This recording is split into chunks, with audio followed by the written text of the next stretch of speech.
12:30 flight. The moonlit wings reflect the stars that guide me towards salvation. I stopped an old man along the way, hoping to find some old forgotten words. Have you heard Weezer's? No. Some fan or somebody kept badgering them to redo this song, and so they did it. It's #1 on the charts right now. Wow. But it's such an earworm; it gets stuck in your head. So we did this song. We did that story on the show on Bob and Tom yesterday, and it's been stuck in our heads. So all day through the halls, you heard "Shun." She's coming in 12:30 flight. The moonlit wings reflect the stars that guide me towards salvation. I stopped an old man along the way, hoping to find some old forgotten words of ancient melodies. He turned to me as if to say, "Hurry, boy, it's waiting just for you." It's gonna take a lot to drag me away from you. When you're not sure about the lyrics and you just kind of match the tone while mumbling. Forgot. I know that part. I've barely heard this song like 3 times and I know that part. It's going to be stuck in your head, I promise you. Hopefully I have enough Sabaton and other heavy metal to knock that right out. You know, this is too good. Then there's Leo Moracacholi. And this dude just does metal covers of songs. Here's Mambo #5.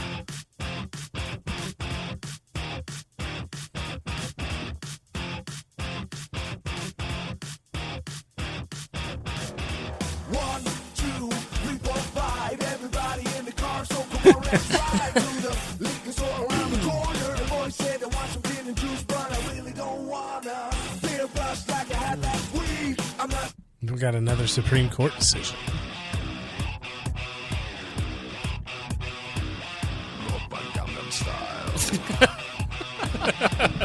Wow.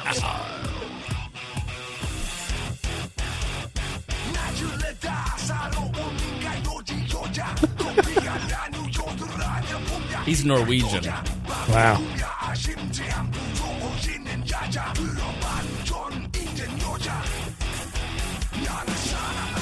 Yeah, that's surprisingly one great way to drive views. Oh, he's got like 44 million subscribers or something crazy.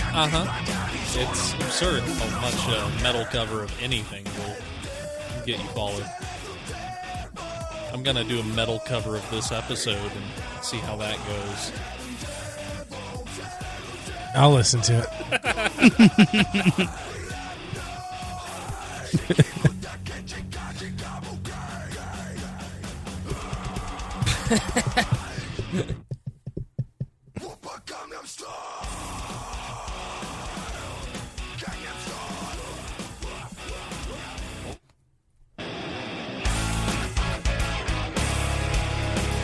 It says 22 million views on YouTube.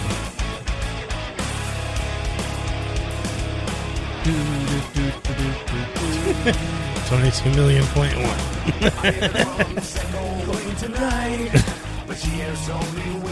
This is his 12th time playing. Today. Easily. Right. I much prefer video game music covered with metal. You ever play Fury? No. FURI, great soundtrack. I was listening to it today.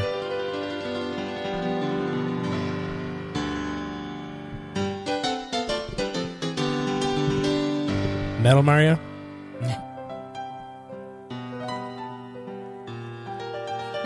I don't know. I just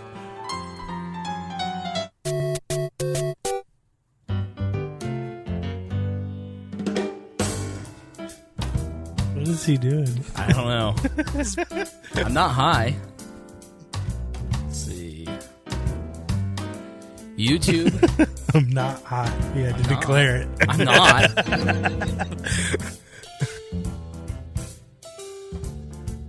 At least not that you know of. Who knows what was in that mac and cheese? Yeah. I did not. Ooh, what's this one? The YouTube channel is Frog Leap Studios. Ooh, she's That's cute. Frogger? You ever play Frogger? No. No. Dude just makes these videos in his garage. Frog Leap Studios. Yep. Is out of a garage.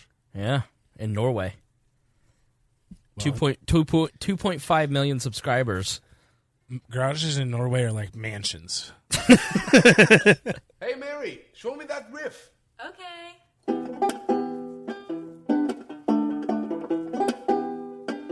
Where is I need my water. And my gallons of water.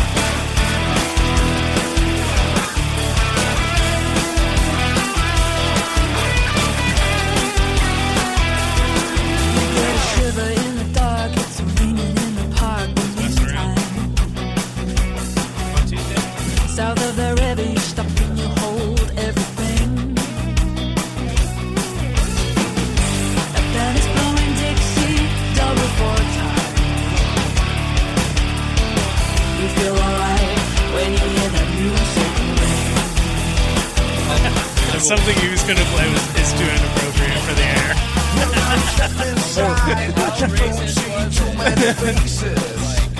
Greg level or my Coming out of the rain to hear the jazz go down. Competition in other places. Oh, but the horns, they're blowing that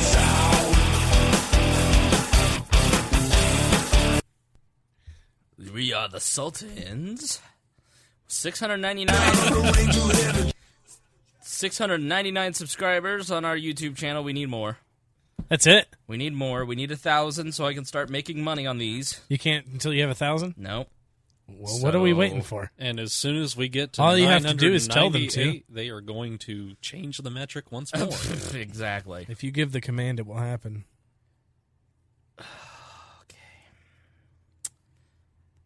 We're waiting just for you.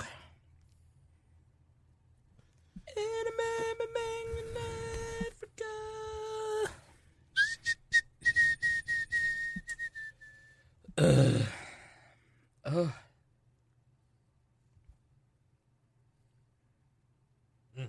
YouTube's so great.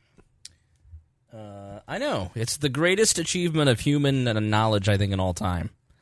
See, it's right there. I know. Look how cute we are. Just floating around. Just hanging out. iPhones can't do that. Hanging out with our wing out. Okay. Are you guys ready?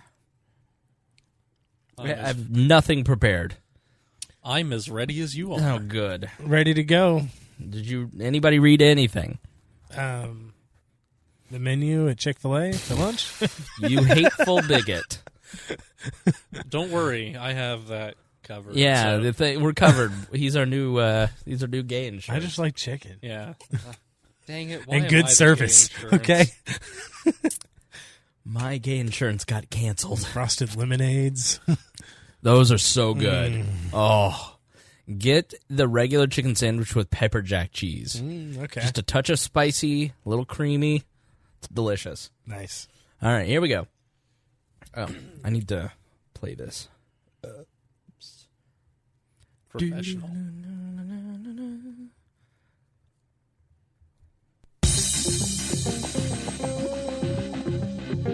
It's no Africa, but it'll do.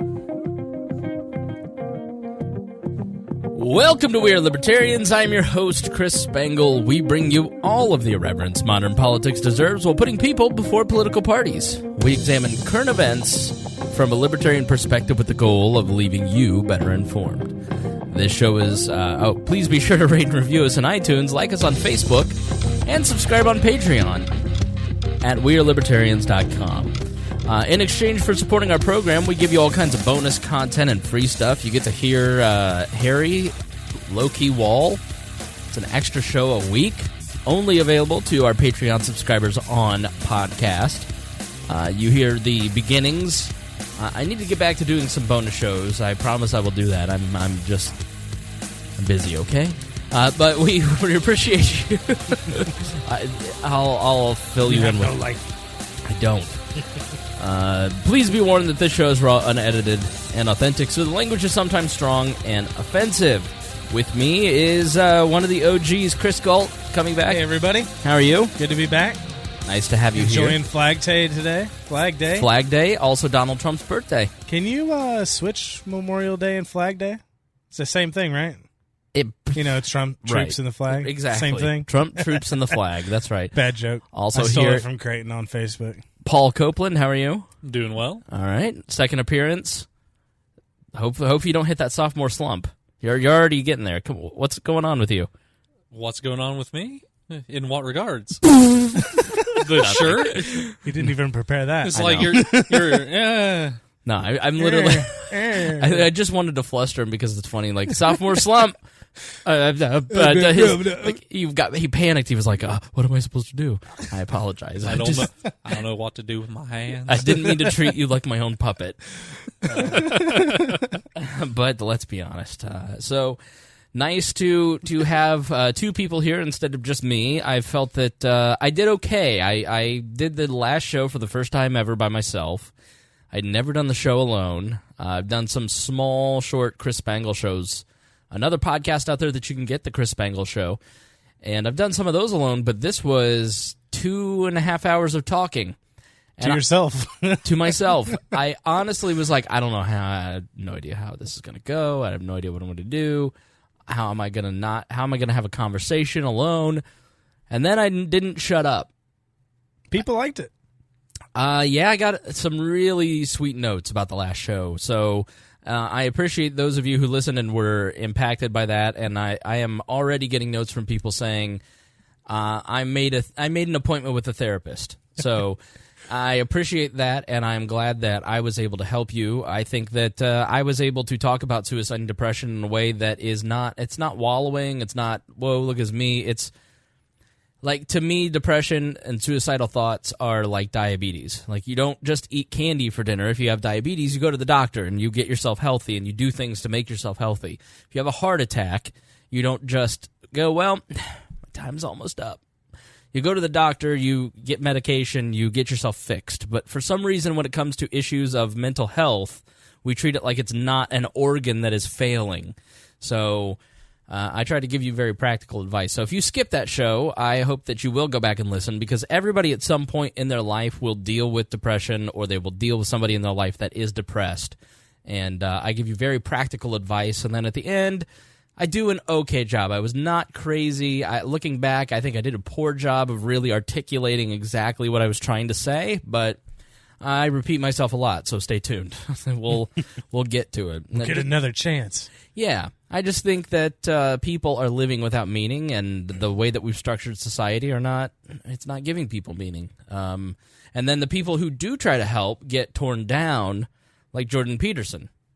I'm going to see Jordan Peterson tomorrow night. So any of you incel beta... Man, he's a sexist. Any of you misogynistic incel betas going? Are you going? You're going to Liberty and Chill, aren't you? Yeah, I'm going to Liberty and Chill, right? Which is my therapy every week with Harry. What is Liberty and Chill, Paul? It's a weekly hangout with liberty-minded or liberty-curious people. We have all sorts of people come. We have avowed left-wing socialists in some cases. Definitely a variety of thought, but it's that's not a place I want to go. Yeah, you want just purity.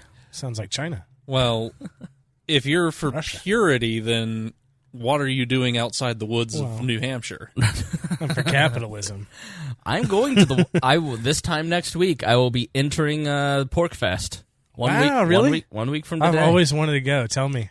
Let me know how great it is, because I will let you know. I will give an honest assessment. Who's going with you? Just me. Oh, wow. Just traveling on my lonesome. Obviously, there are a lot of people there that I know. Oh, yeah. Mark Claire Johnny Rocket from the Johnny Rocket Launchpad and now Launchpad Media, and Roger Paxton and I have a little group chat. And Mark and I were working on some stuff for National, swapping some information. And Roger, can you guys take this out of chat, please? And I just replied no. And he left.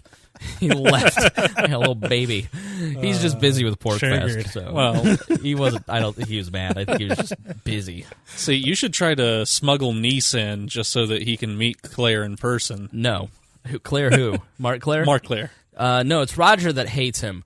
Here's the thing about Nice. Nice is going too hard right now. I'm worried about James. And you solve this for me. Like, James is going in... What, he got 3 level 80 paladins now? No, I don't know what's going on with him. But James is... Level cap's 110, I believe. Oh, man, tells you how long it's been for me. He's a professional shit poster, but he's taking it to LeBron levels right now. Like, he's going in the LP delegates groups and posting waifus. Oh, because the election's over. And anime titties. Like, I don't know what he's doing, but he's like, I want to know what Nick Sarwark thinks of these waifu titties. So, like, what are you doing? Like, it's... I mean, at this point, it might be the saving grace for Nick to come out in support of them. Which I don't get. Like, trust me, I have had my druthers with Nick, but I'm looking at the competition, and Nick seems to be the only adult in the room. And Nick has actually done a really good job with the office. So I don't quite get why Nick's in trouble, other than the populist part of the internet libertarians are going, we want change, which happens all the time. But I think once you get to New Orleans and like all the people who actually show up to vote instead of just talk online show up, I think Nick will get reelected. That's my prediction. And I think that's probably for the best of the party, because Josh Smith seems like a very, decent guy, but I think he's got some real problems in terms of his experience, and he's showing it right now. Right. So I definitely would like to see him cut his teeth at something a little bit less high profile. Yeah. So, Liberty and Chill, I interrupted you, as I always do. Keep talking about Liberty and Chill and what it is. Well, basically, we get together every week. For us, it's up here at the Triton Brew House on Fort Harrison, and we discuss whatever's on our minds at the time. Have a great time, have great food, and stare at some waifus. Only when Nice brings his equipment to show off his collection. Well, you told me Nice is struggling because his, as he termed it in chat, his asshole little kids spilled water on his gaming machine, and so he's not able to game. Yeah, and I definitely think that is causing the symptoms of increased punchiness and extreme agitation with ANCAPs. Now, Paul, as we have talked a lot about in the last couple episodes, that the lack of community is part of the problem in our society, and that Liberty and Chill is going to be something that we are personally going to use to combat it. As Paul said, it's his therapy. He goes to hang out with his friends. He brings friends, and everybody else brings friends. There's and it's so many available women there. Everyone is going to want to go. Many waifus are to be found at the... I don't even know what that means. It's just a funny word. What is a waifu? It's Japanese for wife, and in otaku or weeaboo culture. That's enough. I'm done. That's fine. I got the gist of it. It's basically a character that you select as your favorite character. Okay. With that's way creepier Paul, than it I needs get to it. be. I'm going to turn your mic off. Quiet. You asked. No, I got it. Japanese for wife. That's enough. Yeah.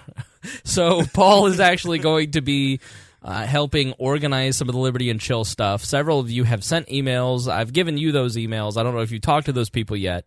I'm publicly calling you out if you have not.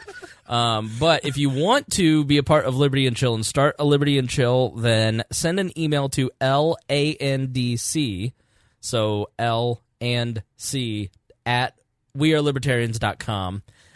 We've got a little form that we're going to ask people to fill out just so we can kind of get a sense of who you are and to neatly collect information. And then what we'll do is we'll put your information for where you're having Liberty and Chill. And in this thing, we kind of lay out the rules for what we expect from our chapters, our unaffiliated chapters. It's not an official organization. It's just, hey, we're gonna say run with the name, use it. Anarchy. Fine, yeah, Take it. Yeah, But if you want us to promote you, then you need to fill out this form, because I want to have at least your email if I'm going to put your stuff on. In case some creepertarian abducts a woman, I know who to contact. Your name. Right. Yeah, I hereby absolve all insurance and legal matters to Liberty and Chill. But if you want to be promoted on the We Are Libertarians website, then please LANDC at Bob and Tom. Sorry, whoops. That was a bad slip. See, when you spend all day doing something, I'm very at work. I took a nap today, but I'm still tired. So anyways, we'll send you the form. You can fill out the form. I'll put the form up on the show notes, so you have access to that if you want to fill it out. Email address? LANDC at wearelibertarians.com. Here's the thing. At work, I'm redesigning. So we use 4 or 5 vendors for all of. So what I do during the day is I am the web director of a nationally syndicated radio show. So my job is basically what I do at We Are Libertarians. It's crafting online content. It's distributing it. It's the strategy that goes behind that, social media, web design, all that stuff, branding, and we are reviewing and replacing all 5 of our vendors at this point. We're keeping most of them, so if you're listening, but it's a big project, and it involves a ton of time on conference calls, listening to some guy. Like, I had this one sales call with this guy who works at this one company out in like Salt Lake City, and he sells a contesting platform. I think I almost called the National Suicide Hotline on this guy. Like, he was so miserable. She's like, yeah, and then you go over here and you click that, and then they get an email. All right, you need anything else? Okay, all right. Wow. Well, so there's some people who are like, this product's so exciting. You're going to change your world. And you're like, all right, okay, tone it down. So, yeah, it's very busy. And then next week I go to Pork Fest. The week after that I go to New Orleans for the National Convention. And then 2 weeks after that I go to Philly for Podcast Movement. Wow. So 3 big trips on top of the 2 big trips I've already had this year.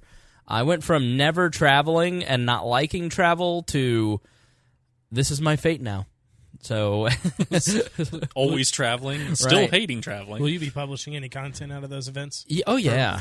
Yeah, like at PorkFest, I'm going to do an episode Friday morning. So if you're at PorkFest, Friday morning at 9:30, I got the prime time slot. Nice. That shows you what Roger, like Johnny and Mark got like 3 in the morning. 1 in the afternoon or 3 in the afternoon. I like let's put Spangle at 9:30. Nice. But this one's fine. It's nice of him to even let me speak. As he once said, I'll let the whore come to church, but I won't let them preach. Well, you just supply donuts to your speech. Well, he says there's always people at this stuff, and I think Bittner will actually be there, so I think Bittner will be on with me. I probably shouldn't plug that, but so I'll be there on Friday, just Friday at PorkFest, and then I will be there Sunday, Monday for the National Convention. I think I come in Saturday, I leave Tuesday. So if you're a We Are Libertarians listener going to the National Convention, then please get in the Facebook group, which you can get access to at wearelibertarians.com, and let us know you're going to be there. Let's set up some sort of meet and greet type deal. Maybe our Liberty and Chill coordinator could figure out a good time Sunday or Monday afternoon or evening. Like, what's the most, help me kind of figure out when we could have a nice Liberty and Chill New Orleans. Wouldn't that be fun? Yeah. When is the next Liberty and Chill? It will be this Friday at... Tomorrow? Tomorrow, 6 o'clock at Triton Brewhouse. Nice. So please go to that. If you're going to the Jordan Peterson in Indianapolis, the Jordan Peterson event, then afterwards we're going to the Rathskeller. So please join us. Feel free to join us. I'll be wearing my Statue of Liberty t-shirt. Are you going to do an episode out of the convention too? Yeah. No, I plan on doing an episode Out of all three. At least out of the two. I don't know about podcast movement. That's actually the one I'll be there the longest because work is paying for it. Nice. I was like, boss, I could save us a lot of money if I went and talked to all these vendors, and I think it'd be worth the money if you sent me. He's like, all right, fine, whatever. So I don't have to pay for that one, so that one's pretty cool. Yeah, I'm really excited to go to Podcast Movement. It is basically like it's the biggest podcast conference. I think it's like kind of become the new. There's a bunch of podcast conferences, but this is going to be the South by Southwest, and it's in Philly this year. So nice. Yeah, ironically, one of our Philly listeners is coming to Indy that week, and then I'm going to Philly. Dang. I have not told Nick this yet, so we'll have to. He was going to come on the show that Thursday, but I will be in Philly. So I don't. Oops. I probably shouldn't have told him that on air, but You better leave some flowers at his door while you're in Philly as an apology. well, our good buddy Brian Nichols from the Brian Nichols Show. We Are Libertarians product. Find it in iTunes, Google Play, Stitcher. He lives in Philly, so we may be able to get together. Why are you smiling? The shameless self-plugging. There's not been a lot going on for months because I've been too depressed to do anything. But the new medicine is kicking in, and I'm like, let's do all of it. Next 2 months are going to be busy. Yeah. So if I miss, I'm just going to be flat out honest with you. For the rest of June and July, if there's not 2 episodes a week, please forgive me. But between all the stuff going on at work and all the stuff going on with the traveling, and it's something's got to give, and this is the thing that I can kind of give on, because you can't, when you're redesigning products at work, like you can't give on that, or else you get fired. Then you think the shameless self-promotion now is bad. Wait until I get fired, because then it'll be like, so here on the Patreon We Are Libertarians show. Sponsored by Patreon. Yeah. Sponsored by anyone who wants to give me $5. Please subscribe on YouTube and give us $30 a month on Patreon. We are at 699 YouTube subscribers. Who could get us to 700? 700, please. Get us to 700. Somebody's got a friend that's bored right now. Not in this audience. A friend? No, a friend. Yeah, let's just start with a friend. What are we going to talk about tonight? I don't know, friends. What do you want to talk about? I want to talk about North Korea. Let's start there. Because,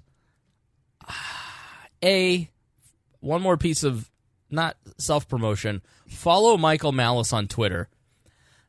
Michael Malice is heard often on the Tom Woods Show. That's kind of where he gained some traction, and then he got started on Anthony Camilla's network. Now he has a show called You're Welcome, without the E. It's YOUR, Welcome. And that's now publicly available on Gas Digital. And here's the thing. Malice strikes me as the type of guy who is a smart guy but probably thinks he's smarter than he is. But I don't know that that's true. I think I was wrong about that, because I follow him on Twitter, and he's hysterical, and he's so funny, and he is a shit poster, and he's my favorite person to follow on Twitter now. Very libertarian. I don't even think he calls himself a libertarian. He's just like, I'm just an anarchist. But he's a very funny guy, and he wrote a book about North Korea called Dear Reader, and he has just been stellar the last few days. Is your picture on the cover? No. Yes, but not with my face. Yeah, I changed all my social media. The one that Greg did about the where I look like Kim Jong-un. You took it off. So anything, keep me abreast of the chat. I'm not going to look because it gets distracting sometimes. Christy's distracting. Don't you dare talk bad about Christy Avery. She's meowing. I don't even know why. Because there's a cat in frame. A cat on the table. The cat didn't meow. I know. I felt bad. You probably didn't hear it in the episode. I think I edited it out, but I had to banish her. I sent her to her own little Elba Island. She got locked in the bedroom. But Malice has been so good on North Korea, and he and I share a hatred of the mainstream media and of traditional political pundits, because so let's talk about what happened in North Korea. Donald Trump, in 2017 was threatening to blow up Kim Jong-un. Kim Jong-un was calling him a dotard.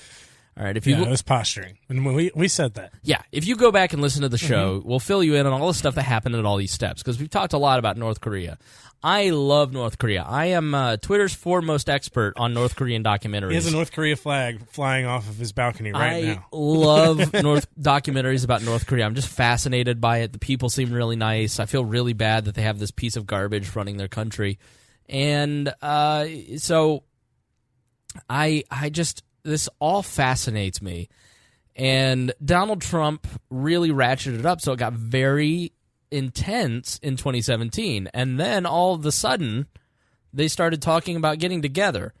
It was really Kim Jong-un who kind of waved the white flag and said, we're going to denuclearize. We are going to send back your hostages. They sent back all the hostages alive instead of in a vegetative state, like... who's the young man from Cincinnati that just that passed away? Warmbier. Otto Warmbier? Is that it? I think so. And this was the 1-year anniversary. This was held on the 1-year anniversary of Warmbier being sent back. It was another 1-year anniversary. Like, he really set this on a date that had some symbology to it. I wish I had prepared better. But so the North Koreans initiated this by sending a letter through South Korea to Trump. And Trump said, if he wants to meet, let's meet. Well, you would have thought that he was having an abortion on live national television, not on live television, on the 700 Club. Like, it was... I have never witnessed anything like the hand-wrenching of Democrats... formerly the peaceniks of 2003 when Bush was going to war. The same people just losing their minds over the fact that the president is meeting with Kim Jong-un. And the very media who just, like, all of the... It's just so amazing. If you have a memory in politics, you remember things from 2000 to 2008, and everything is upside down. The Democrats are anti-free speech. The Democrats are pro-war. The Democrats are anti-diplomacy. It's literally like they all just set their signs down and walked across the other side of the street and picked those signs up, and vice versa. They're not really now. They just don't have principles. And the only thing that they really are is anti-Trump. So that makes them whatever. It doesn't matter what the issue is as long as the result hurts Trump. That's what side they're on. Right. So they would... Kennedy said last night on Fox Business is... It feels like they would rather have nuclear war because that would ensure that Trump lost the election. Yeah. Peace makes him look good. He's going to win a Nobel Peace Prize now. And he deserves it. Okay. He deserves it just as much, if not more, than Obama did. Here's the thing. I'm not giving him the Peace Prize just yet. So when Obama got the Peace Prize. Yeah. And at that, where he was at that point, we're not at the same point with Trump and North Korea. Obama was about Bush. Like, let's be honest. I mean, when did you really start paying attention to politics, Paul? About a year. Yesterday. Yeah, right. About a year or so before Bush left office. Okay. So you remember what it was like during the Bush years. Yeah. And, when you start a war, if you start an illegal war, as our commie friends back in the day used to call it, you cause a war of unnecessary proportions, and the other guy comes in. It was kind of a finger. I mean, the whole vibe back at the end of the Bush presidency, well, you remember what it was like. That was the only thing Obama really campaigned on, was ending the war, and I'm not McCain. Right. Like, no third term for Bush was the only slogan he needed. And that's when you have him sweeping the country, freshman senator, with no resume, given the presidency and the Nobel Peace Prize, just on the promise of more peace. Isn't it, and Reinhold makes a good point, Gault, isn't giving Trump preemptively the Peace Prize the same? Isn't that validating the thinking of giving Obama the Peace Prize? Yeah. Okay. But he already did. All right. So, that's where the line is for the Peace Prize. Don't change the line for the other side. Right. If the line's there, the line's been passed. Give him the prize. It's so cute. He earned it. It's so cute when he thinks these things. Well, Paul. We don't need to erode institutions into the ground just because the other side got it for next to nothing. Doesn't mean we need to give it to somebody else for next to nothing. I don't look at it as sides. I guess that's where I come at it differently. Well, everybody's a different person, so then at that, there's millions of different sides. Even if they're on the same side, just because it was given to Obama for next to nothing on the promise of him doing better than his predecessor, doesn't mean we have to keep the bar that low. This is the biggest thing that's happened in my lifetime when it comes to peace. There were other accords struck with North Korea. Bill Clinton did sign 94. Yeah. Yeah, I don't know. It's the I was 3, so maybe. It's the biggest symbolic in regards to the North Korean situation. It's big and it's not. Okay, so right. So they end up having the summit, and they meet earlier this week in Singapore. Donald Trump goes to the G7 and just flips the bird at every single one of our allies, which the establishment media and the foreign policy establishment just lost their mind. How could you treat our allies like this? Like we all don't realize who Donald Trump is. Like, I don't know. Part of what I have loved about Donald Trump this week, and this is going to help him, and this is why his approval ratings amongst Republicans are now second all-time in Republican presidents after George Bush after 9/11. Like, that's an asterisk. Like, there's, nobody's going to probably ever top that. But it would require, like, hive mind levels. Right, yeah. I mean, if you weren't alive the day after 9/11, like, you don't know what it was like. I mean, it's nothing. It's like when old-timers tell us everything changed. It's like when old-timers tell us about Pearl Harbor. You just, unless you experienced it, it's hard to put into words that experience. The thing about Donald Trump is that Donald Trump doesn't give, like, he just doesn't recognize the social norms. Like, he's our first autistic president. Like, when he came in, he just kind of said, meh, I understand that you little people do your thing at the Council on Foreign Relations. I don't care. You people are what's wrong with everything. Like, Donald Trump doesn't necessarily have any kind of ideology whatsoever, but Donald Trump is not doing things for the good of America. Sometimes Donald Trump does good things for America because they're good for Donald Trump. Like, I think he's a very transactional person, which is why I always felt that he was going to be, in a lot of ways, better than Hillary, because he's purely transactional. He's not beholden to an ideology. Like, people, Trump is a libertarian. Like, no, he's not. Like, libertarians are so principled and so willing to die on hills that they'll completely wash their hands of the electoral process and join a party that gets 1% of the vote. Because they have values. Donald Trump is not that person. Donald Trump is transactional. And the guidepost for him is, how does this affect Donald Trump? And Donald Trump went and did this and met with Kim Jong-un because he felt it would be good for him. And in certain ways it is, because I think in a purely propagandistic way for him, I think we all look at it and we go, from a messaging point, we look at it and we go, it's the greatest moment of peace in our lifetime. During the debates, I never thought this man would ever be able to do this. Right.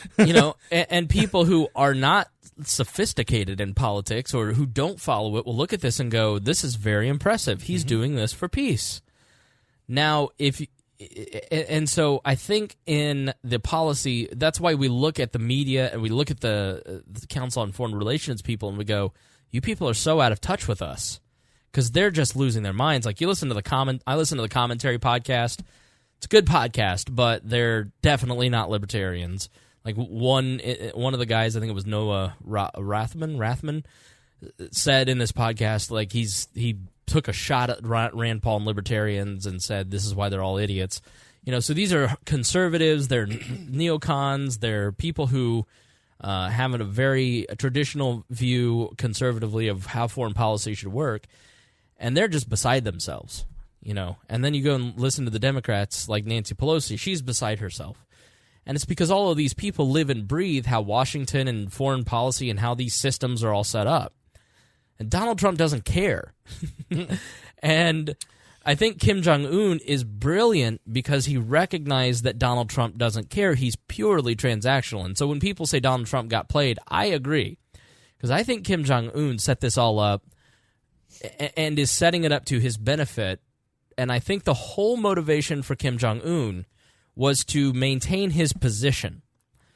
Kim Jong-un realizes that if he... I'm sorry, that was racist. I didn't mean to channel Team America. He realizes that if he says nice things about Donald Trump, and they have this moment and they shake hands, And he wears a hat. and he says, I promise you, I will denuclearize, I will release all these people. Like, to him, giving up 3 American hostages, no big deal. Maybe opening up a little bit. And there have been people like his former chef who have escaped North Korea. The chef spent a tremendous... They were best friends. And he did say to the chef, I want to be the great liberalizer of North Korea. I want to open it up like they did in China. And so I do think in some respects he does have that, and he is more willing to, like, if he does certain things and it accidentally opens up North Korea, he's okay with it. But ultimately, this is about keeping his political power in North Korea. He's eliminated any threats, and he knows that things are getting too tense with the Americans. So he comes in, he makes a bunch of promises to Donald Trump. He says he's not advancing his nuclear program. He just kind of doesn't. Like, he could continue to do research, but let's say for the next 3 years or the next 6 years, if Donald Trump were reelected, he just doesn't do any ballistic missile testing. He doesn't do any nuclear testing. Well, the hostility's gone for him. The pressure is off. The greatest catastrophe for Kim Jong-un is to get into war with the United States. So he has to do everything he can to prevent a war from happening, because he's opened up enough economy to kind of satisfy. There's not as many starving people in North Korea as there were in the 90s. It's not like the 90s where it was a great famine. The economy is opened up with a lot of black markets, and he kind of looks the other way, and there's a growing middle class. So he has a period of years where that middle class is still growing, and then he knows he's got trouble with the middle class opening up in maybe a decade, right? So he needs some time to figure out some stuff, and what he can't have is the United States launching a war against him or introducing sanctions. So this is a great way for him to kind of get the United States off his back. He may... When the North Koreans talk about denuclearization, they're using an old term. They're talking about the entire peninsula being denuclearized. That means the United States leaving the peninsula and taking their nuclear weapons with them. Good. I'm all for it. He and I share that view. But the foreign policy establishment and the two parties, and the Republicans and Democrats, no matter who is president, will never let that happen. Not even Donald Trump is putting that on the table. And so when Kim Jong-un says, yes, we've made an agreement towards denuclearization, he's saying, I will denuclearize and you too. So if he's not thinking in the way that I am saying he's thinking, and he thinks that the United States is going to remove its nukes, then 6 months down the road he gets pissed and he's like, fire off a ballistic missile, then we're all in trouble. Okay, but what I think is happening is I think he's getting America off his back. He's backing that down. Because what happened in other agreements, like that 94 agreement, was a tremendous amount of cash was given to the North Koreans. And we gave them a ton of money and relief and aid. And built palaces, so essentially. And so what Un's grandfather and father did was settle for a ton of cash and then keep building the nukes anyways. Well, he's got nukes. Kim Jong-un has 10 to 12 nuclear weapons, and they can hit the United States. Okay, so it's a different ball game. Dang, I wish I had one. Yeah, and so I think for him, he knows that he has the technology, and he knows that we know he has the technology. The game's kind of over because that seed has been planted that if you attack us, we can fire this right back up. So I think this deal that was struck is far less substantial than any other deal struck. the deal that was struck was paper thin. The 94 agreement was a booklet. I mean, and there is no real guarantees. There was a lot of Donald Trump kept saying, we not a lot in the paper, but we've had a lot of verbal agreements. Well, when you have a regime that has repeatedly lied to the world and to the Americans, and like their word doesn't really mean much because there's genocidal maniacs. So I think that in a lot of ways Donald Trump walked away looking kind of foolish because he gave the ultimate coup to Kim Jong-un. Now, why do I say that? He did something that his father and grandfather could not do, and that was get a photo with the United States president. Okay? Like, you have to understand the mindset of the North Koreans. The way that the propaganda is used to manipulate the population there, it is that the Un family is, the Song family, is the ultimate power in the world, and everyone in the world respects them above everyone else. When Bill Clinton sent a letter in 94 to the United States, he didn't sign it United States President. He just signed it Bill Clinton. They still printed it in the front page of every newspaper. Because, look, we are communicating with the president. The North Koreans all believe that the Song family is the ultimate authority on the planet. That they are, like... You know how Americans view America, but it's legitimate because we're the world's largest economy and largest military? That's how they view their government. It's just a false view, and holes aren't poked through it because it's a very closed-off society. And so to give Kim Jong-un the photo opportunity that he gave him really solidifies that Kim Jong-un is more powerful than either his father, his grandfather, or any other leader in the world. But, so when you hear people fretting about that, here's the thing. Kim Jong-un is the beneficiary of 60 years of indoctrination. The North Korean people, in the depths of their soul, realize the truth about Kim Jong-un. And they realize that they're starving. And they realize that maybe things aren't all hunky-dory. There's a healthy part of the population that just buys it all hook, line, and sinker. Like, look at our population, okay? We're a free and open society with more information than we've ever had in our lives. And look at how many people just love the government. Look how many people voted for Hillary Clinton. Right. Like, so when we're talking about all those people just really must know the truth and they're living in a prison, it's like, no, they're pretty well snowed, just like we are. Oops, I got a FaceTime. Vibert again? No, it's actually a Patreon subscriber, and she should know better. So, so anyways, the PR coup that is the image of Kim Jong-un next to the President of the United States, it's kind of a who gives a shit moment for me. Sure. Okay, because we've just helped secure his position as dictator. Well, he's done that, okay? He's channeled his grandfather, who is beloved. Everybody hated his weirdo dad, who starved them all to death. And he's come in and he's purposely tried to make himself the reincarnation of his grandfather, who was literally a god figure in their religion. And he has solidified his power. He is, by all accounts, popular in North Korea. He is doing good things for the North Korean people in their mind. We on the outside look at it and we go, yeah, but he's still a guy who is the head of a barbarous regime who kills his family members, because only a Song member of the Song family can be head of the government. So it's literally him and his sister, the last ones alive. So she's like, "Oh, you did great. Love what you did with the great meeting, sir." I agree with everything 100%. Right, because he's killed his uncle, he's killed his brother. She's like, "Oh, those shoes are so nice. Maybe we should get married." Are those Toms? Yeah, I know it's wrong, but would you like a handy today? Oh wow.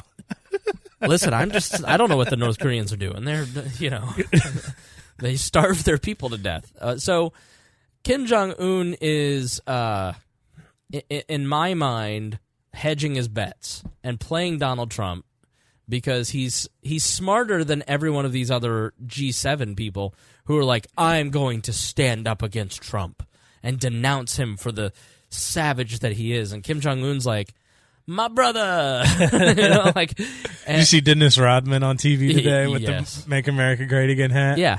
Rodman, isn't it funny that Rodman is the only person who has intimate knowledge of both Trump and Kim Jong-un? He's the greatest foreign policy expert of our time. He deserves the Nobel Peace Prize. I think there's a case to be made for that. Yeah. Because if you go watch Dennis Rodman's Big Bang in Pyongyang on Netflix, great documentary. You watch it and you go, okay, these people have been propagandized against Americans. Like, you always in history class learn about, the Hun posters of World War I, where it's monkeys throwing white women off of towers. Like, that's how they propagandized Americans. Like, Americans will come here, they will rape your sister and your mother, and they will kill you, and they will take over this country.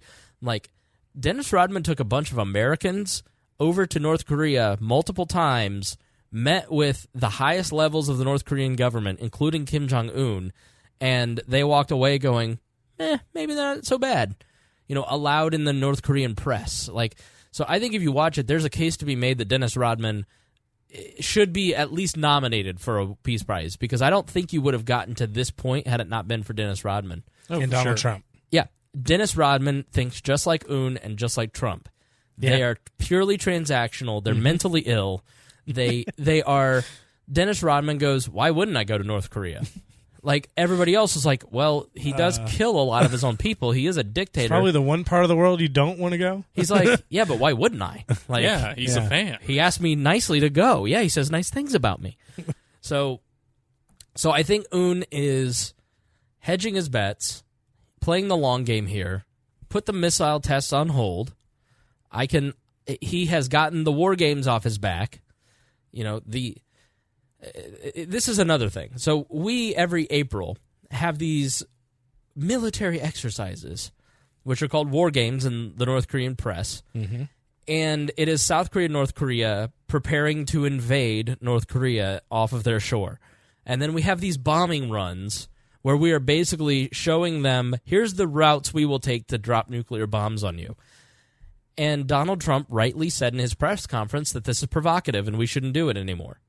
And, frankly, if you haven't figured out how in 67 years to bomb the North Korean peninsula, you're never going to get it now, buddy. And so it is. It is just a provocation to show them that we have the ability to do it. It agitates them to no end. They go to the South Korean Olympics.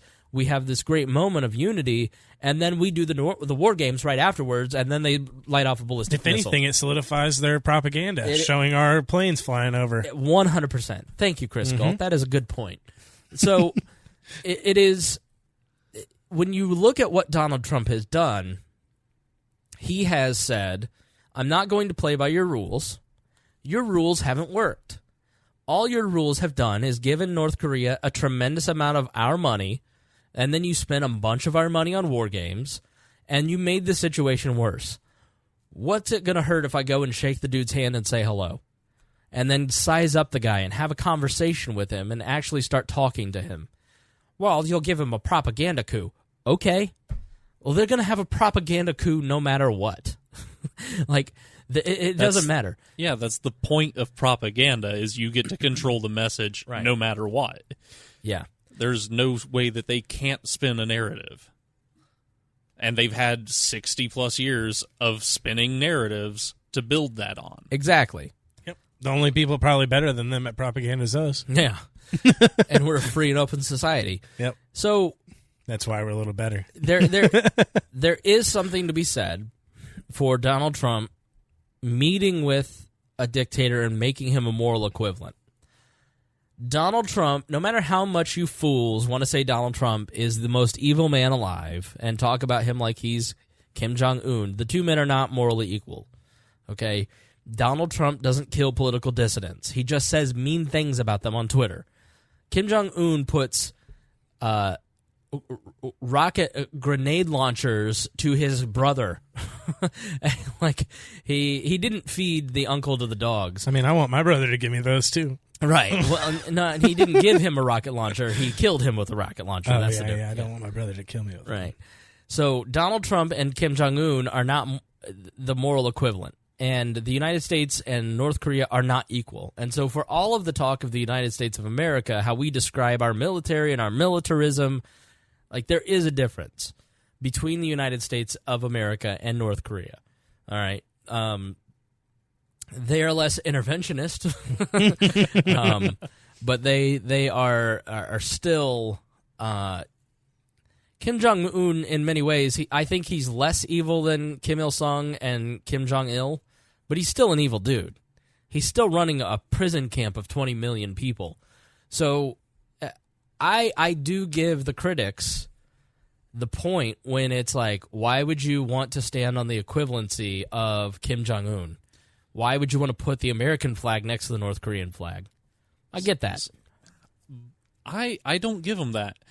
And the reason is because there's only two ways to peace, and that's either boots of American soldiers on the ground in Pyongyang, or we have to give them the moral equivalency and raise them up to our level, and then open them up, and then get them to be a member of the world society. Right.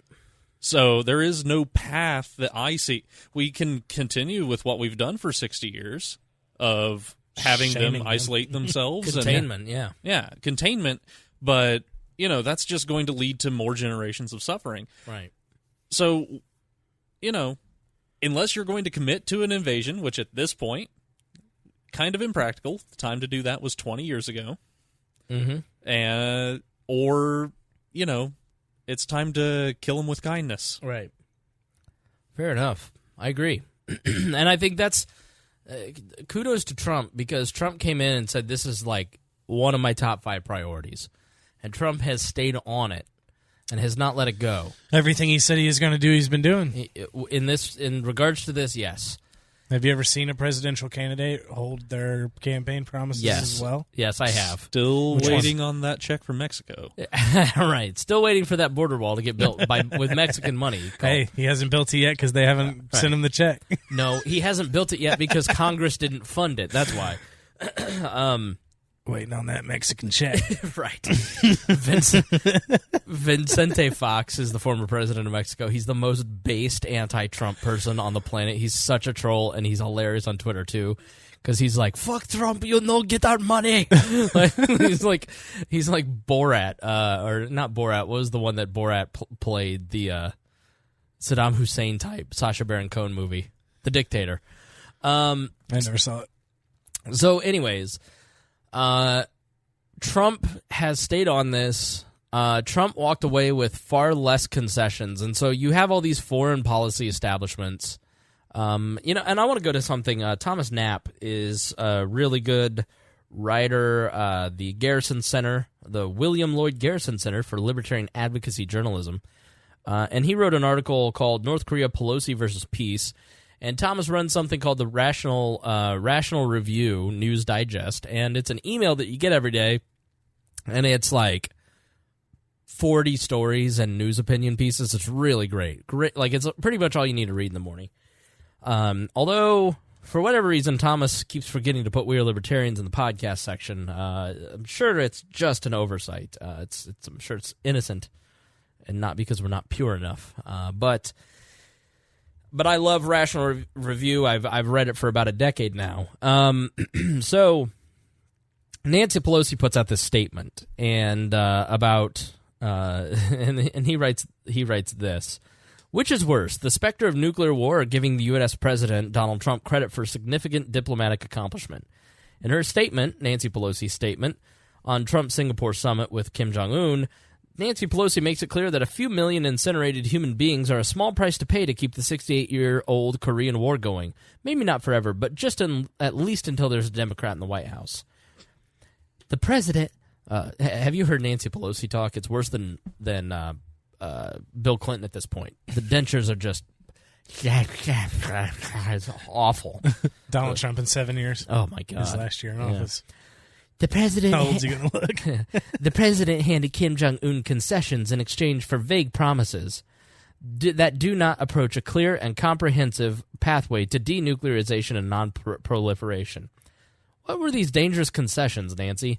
First, the U.S. Armed Forces will, conditional upon progress towards North Korean denuclearization, stop conducting threatening military exercises that we've conducted since '53. If U.S. and South Korean forces aren't prepared for a new outbreak of hostilities after 65 years of training, they never will be. Secondly, again, conditional upon North Korea holding up its end, we will provide security guarantees, which means the U.S. and South Korea won't invade North Korea, just like they haven't invaded North Korea since '53. Again, some concession. Would a Democratic president at the kind of summit with the North Korea's ruler that Trump managed to swing, unlikely any past president, Democrat or Republican, have refused those two first obvious steps? No, not a chance. They were the bare minimum, and if a Democrat had offered them, Pelosi would have publicly celebrated him as if it was the second coming. President Trump elevated North Korea to the level of the United States, Nancy Pelosi writes, while preserving the regime status quo, ignoring the fact that every president since Eisenhower has preserved the regime status quo until Trump, who recognized, diplomatically speaking and in relation to the issue at hand, that North Korea is already at the level of the United States. If the Korean War is going to be sorted out, it will be the belligerents, North Korea, South Korea, China, and the United States, likely with significant input from Russia doing the sorting. But Pelosi, the Democratic Party, and the party's allies in the media would rather it not get sorted out. That's disgusting. Posturing America as the exceptional nation, Kim as the supplicant in rags, and those other governments as mere hangers-on, could have only had two possible outcomes. One, the status quo ante. The other, a danger faced by then-President Barack Obama in negotiating the nuclear Iran deal, was the other parties negotiating their own deal, leaving a petulant, marginalized America to watch their parade from the sidelines. A genuine and durable peace on the Korean Peninsula may or may not be achievable, but Trump seems to be giving it the old college try. Pelosi and her party, having proven unable to lead and unwilling to follow on the matter, should at least have the decency to get the hell out of the way. And to that, I will also add that Jacob Hornberger wrote a piece about this, and he's exactly right. The United States is the cause of the Korean War. You know, many people are like, why isn't South Korea and North Korea dealing with this? Well, why is the United States involved? It's our problem from the beginning. I think he was basically saying, like, why is Trump even meeting with Kim Jong-un? Why should we get involved at all? It's because we broke it. We should fix it. It's our army sitting on the border. Right, exactly. So we're kind of a big deal over there. Yeah. Dean Rusk, the future Secretary of State, as he left, I think it was in the early 50s, he drew the 38th parallel. It was a United States Army staff sergeant who drew the line where the parallel would be. We drew it so we would get all the best parts of South Korea, and they would get all the shitty parts of Korea up north. So, like, we basically created this problem. So we should be the ones to fix it. And I applaud Donald Trump for trying to fix it. Yeah, me too. That's what I've been saying. It sounded like you felt the opposite way. No, I think he's incompetent. But clearly he's not. He's getting results. But you're saying this isn't really that big of a deal. It's a big deal in that he did something that no other president would do because he's not beholden to the establishment and the conventional thinking, right? So you have people operate within the bounds of the words that are said. Like, so everything is words, okay? Everything in Washington is words, right? It's words on a paper on the Constitution, or words that were written and spoken into law, or words and consensus at these Council on Foreign Relations meetings. It's all words, right? And you can choose to participate in that conventional thinking or not. And there are times where Donald Trump doesn't, and it gets him in trouble, like tariffs, for instance. Yeah. That's stupid. Yeah. And he's like, well, the experts are wrong. I'm right. Let's impose tariffs. No, you're an idiot. You don't know how the laws of economics work, okay? But most presidents don't. Right, right. Where there are... words are really meaningless because there are certain forces in the world, like gravity, like economics, that just exist, right? Mm-hmm. And so you can, just because you speak certain Keynesian policies into existence on the congressional floor, it doesn't mean that you're going to change the natural forces of economics. Right. You're not stronger than the forces of economics. It's like, I'm going to talk gravity out of existence. It doesn't work, right? The force of nature is too strong. Right. The rules of foreign policy are not as... there are certain patterns, but it's not as definite as economics, for instance, right? So when Donald Trump says he already is the president of North Korea, that's not going to change. The idea that I'm solidifying his position is dumb. The idea that we think we're achieving peace by having war games off their coast, that's dumb. I'm going to meet with the guy and talk to him because we have two alternatives. This is the one time where I really go, okay, there's a binary choice here. You can do the status quo, which isn't working, or you can go to war. No, I'm wrong. Donald Trump forced the binary, war or peace. But we're not doing the status quo anymore. Like, this isn't working. I'm going to be the guy to fix it. Just like the Jerusalem move. He says, what's the reality? Okay, let's do the reality. Let's move the embassy to Jerusalem, right? Regardless of what you think of Israel, the capital of Israel's Jerusalem. We just don't move it there because we don't want to piss off people who are going to be pissed off anyways. You know, like he's like, the Palestinians are going to be pissed off no matter what anybody does. Like, just move the damn thing, you know? And like, what has happened? Nothing. Like, there was the protests that the Palestinians organized and tried to invade the Israeli border, and the Israelis opened fire and killed 50 people, you know? So, but that's like another day in Israel. Like, and I'm not demeaning the fact that happened and that those lives were lost, but that's just the reality of the ground of the situation there. So Donald Trump is really being a realist here and saying, what's the reality of North Korea? Okay, what we're doing isn't working. Your ideas are dumb. I'm going to try something different. And they hate it. And it could work or it couldn't. Like, I think it's a failure in terms of getting on any kind of actual written, hard, like, there were a lot of words said here, but he didn't get a lot of actual, like, definable goals. Okay, there's nothing here that says we're going to allow we're going to allow the IAEA to come in and inspect your nuclear sites, and you're going to do these 15 things. Like with the nuclear deal with Iran, there's specific inspections written into the agreement that they have to follow. That's not the case here, and that's part of the problem of the Donald Trump presidency is, yes, it's good that he doesn't agree with those norms, but it's also bad because he doesn't have people on his team who can say, hey, by the way, maybe we should get like 15 points of verification that they are doing what they say they're doing.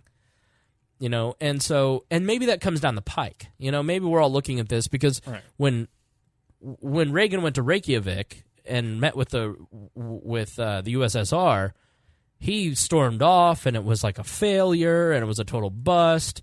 But it was the beginning of a dialogue that led to the ending of the USSR, you know, because Gorbachev was able to actually have a conversation with Reagan. And maybe that's where we're at with this. So those are my thoughts. Yeah, I definitely see Trump attempting to be a Reagan-esque leader in that way. The problem being he is Trump and not at all Reagan. And Kim Jong-un is not Gorbachev. Yeah. So I definitely think that there's a possibility for future dialogue here because, you know, Trump is never going to stop talking about himself, about his accomplishments, and he's going to want to push further. Right. He said North Korea is no longer a nuclear threat. So I would say that sounds pretty final, and that sounds complete to him. So I feel like he thinks he's done. You really believe Donald Trump when he opens his mouth, don't you? No, but when he says something, he doesn't change his mind. So he thinks that this is done. He said he's still saying he's going to build a wall. For 3 years now, he's been saying the same thing. Even if he can't do it, he's still going to keep saying it. I don't know, man. So even if North Korea doesn't denuclearize, he's going to keep saying that they're no longer a threat because of him. He's going to take that credit, and it doesn't matter. Like this, the status quo can stay the same. Well, he was best bros with Justin Trudeau, and now he's not. So he's best bros with Kim Jong-un until Kim Jong-un says something mean and calls him a dotard or launches a rocket. Just invade him. All right. Idiot. I'm just thinking like Trump. Donald Trump in that press conference said one of the most honest things Donald Trump has ever said. I may be wrong. I may stand before you in 6 months and say, hey, I was wrong. I don't know. I don't know that I'll ever admit that, but I'll find some kind of an excuse. I was like, wow. He said that? He said that. Those words? You want me to read that again? No, I got it. I may be wrong. I may stand before you in 6 months and say, hey, I was wrong. I don't know that I'll ever admit that, but I'll find some kind of an excuse. That is brutally Who honest. would have thought that America's first honest politician in 100 years would be the Cheeto Man? But he's not. He's probably the most dishonest, but honest at the same time. Very odd guy. Gosh, trying to find this. Oh, here it is. Okay, good. Let's move on to the FBI. Not a ton here. So this AG's report, or IG. Here's what an inspector general is. It is the independent arm of any federal agency. Independent, yeah, but that they are more independent than. They're not political appointees. They're basically there to investigate any issues that may arise. And so the Inspector General of the Justice Department basically investigated the Hillary Clinton affair and the Comey affair. And what they basically found was that Jim Comey was insubordinate. And so what he did wrong... So when Comey came out and made his statement in that Hillary Clinton didn't do anything... there were going to be no criminal charges filed. There was going to be... she had problems in what she did, but it didn't rise to the level of intent of criminality. And then he later sent a letter saying that they were reopening the investigation right before the election. And really what those were supposed to be done by Attorney General Loretta Lynch. And Loretta Lynch was compromised because Bill Clinton found out that she was in the same airport, and so he went on the plane and actually had a conversation with her. Now, Bill Clinton's one of the most brilliant lawyers of his generation. There's no doubt in my mind that this man who understood special prosecutors better than any other president in our time, he knew that by meeting with her, he was going to taint an investigation and make Loretta Lynch look a certain way. And that's exactly what happened. Everybody cried, like, how can she be objective in investigating Hillary Clinton?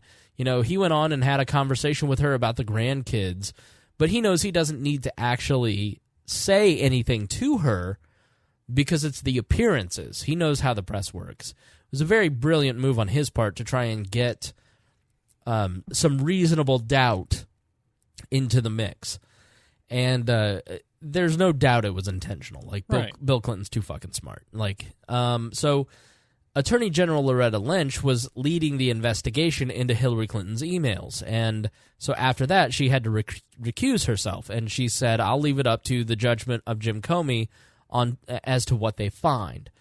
And so what Comey was supposed to have done was to go back to Loretta Lynch, say, here's what I found, and then release the documents, because the Attorney General's Jim Comey's boss, his direct supervisor.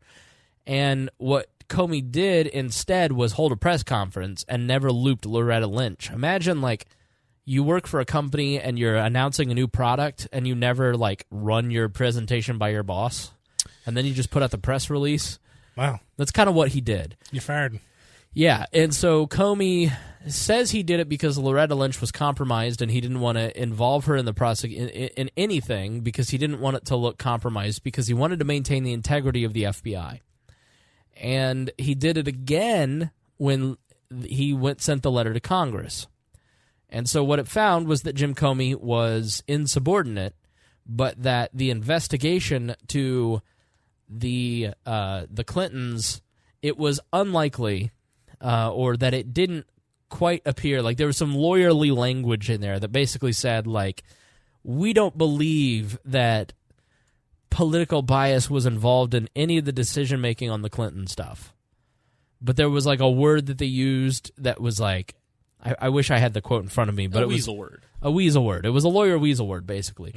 And then he basically came out and said, like, and that applies to the Trump investigation too.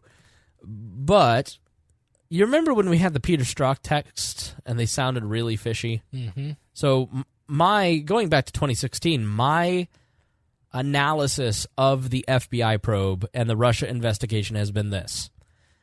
Everybody knows that works in Washington, like they're using Trump's naivete to their advantage, right? Everybody knows that foreign agents try to get involved in foreign agents are constantly hitting up campaigns. So they know that has happened here. They get information that is suspicious at best, but it's enough to raise some suspicion amongst dumb people. And you've basically taken what could be the truth and have turned it into the truth. And so agent provocateurs, I won't say the deep state because it's far less organized than that. People inside of the media, the government, the Washington establishment essentially set Donald Trump and his team up for a dragnet. They appointed a special prosecutor solely for the purpose, knowing they wouldn't find anything, but solely for the purpose of bringing people down for obstruction and perjury charges, and hopefully the man himself.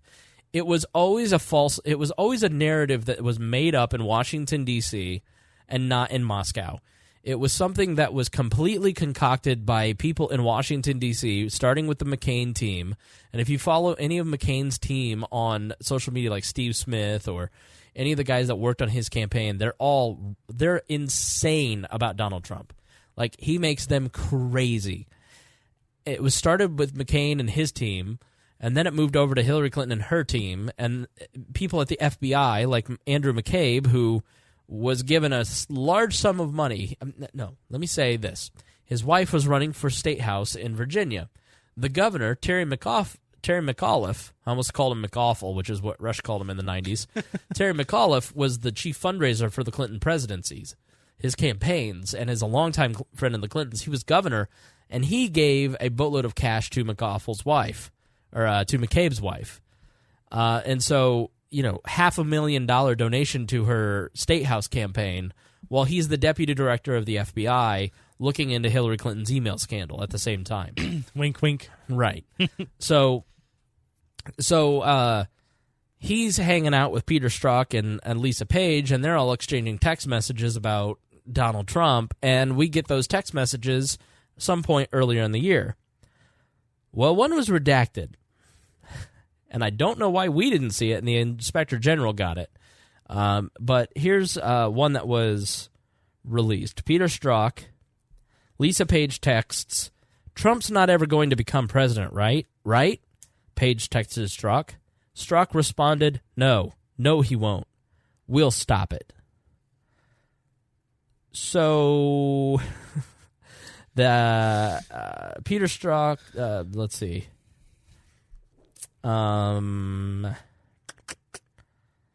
It basically says a congressional source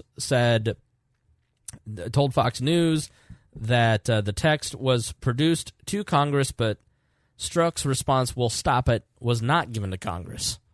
So someone in the investigative chain did not give that to the very, very leaky Congress, the House Republican Investigations. So it seems to me... Are you not screaming conspiracy? Does that not scream conspiracy to you? I'm not screaming it. It screams it at my face. I flat out said that and have been since 2016. Oh, man, it's so crazy. Here's a person... They're just right out front with it. Anyone that looks can see it. That's what I'm saying. Like, that's why I don't believe in conspiracy theories. Like, read the fucking news. Like, right, it eventually all comes out. Yeah, I mean, this is something that...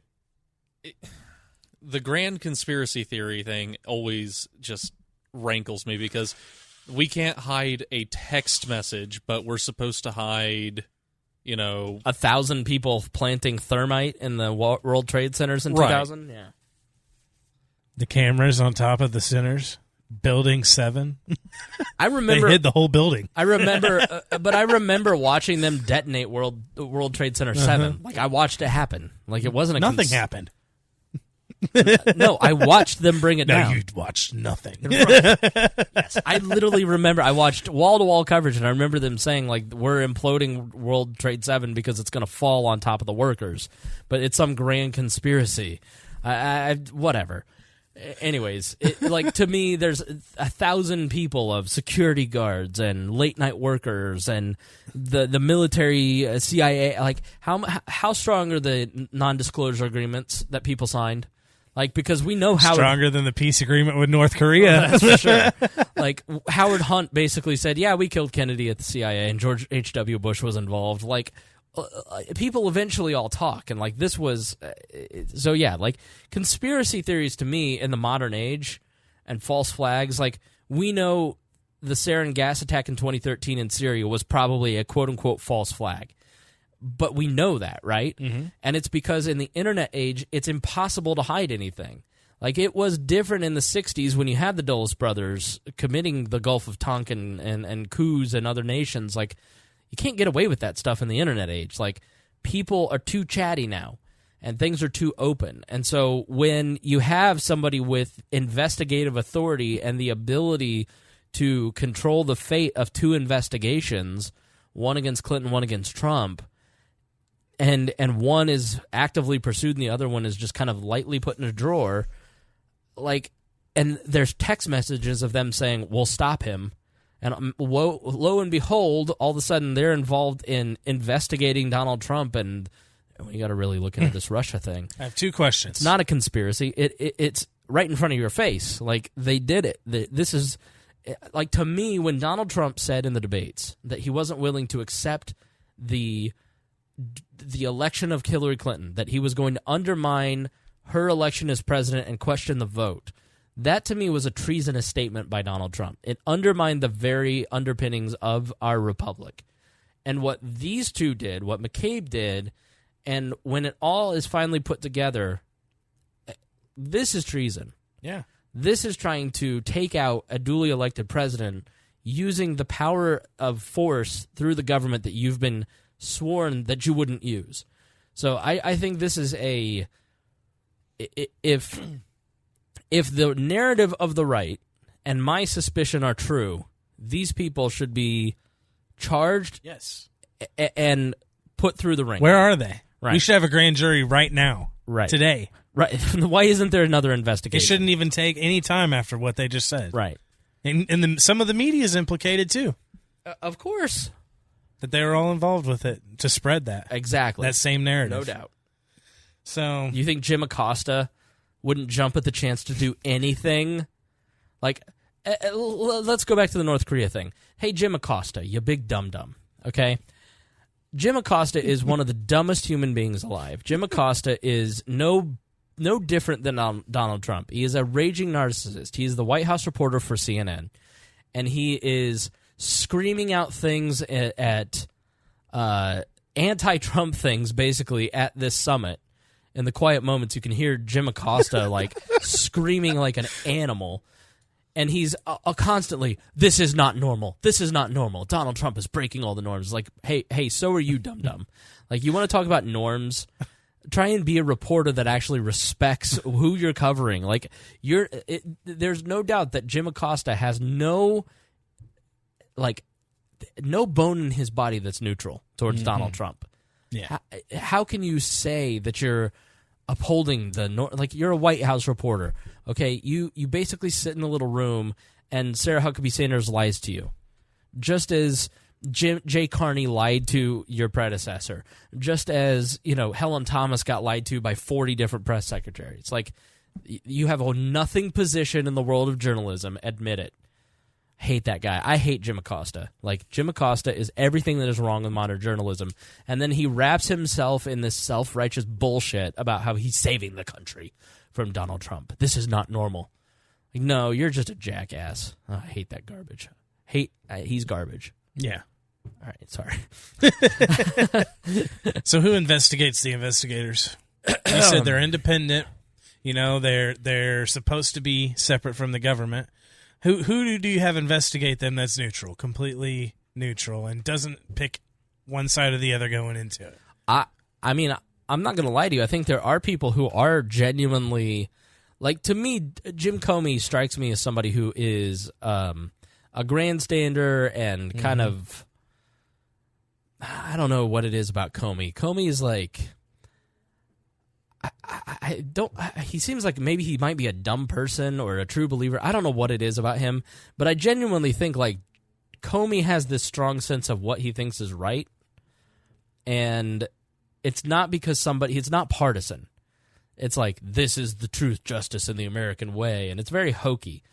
But I do think that he's a fair person. I think Bob Mueller is somebody who is a fair person. Like, I think... So you can't put Mueller and Comey on this investigation. No, of course not. But I'm saying that there are people that exist in our government who can be unbiased. I mean, everybody has some bias, but they'll say, okay, what's the law? What's the question and the scope of the investigation? I'll stick to that. I'm not here to get a win for Hillary Clinton and hurt Donald Trump. You know what I mean? Like, but that's what it'll turn into.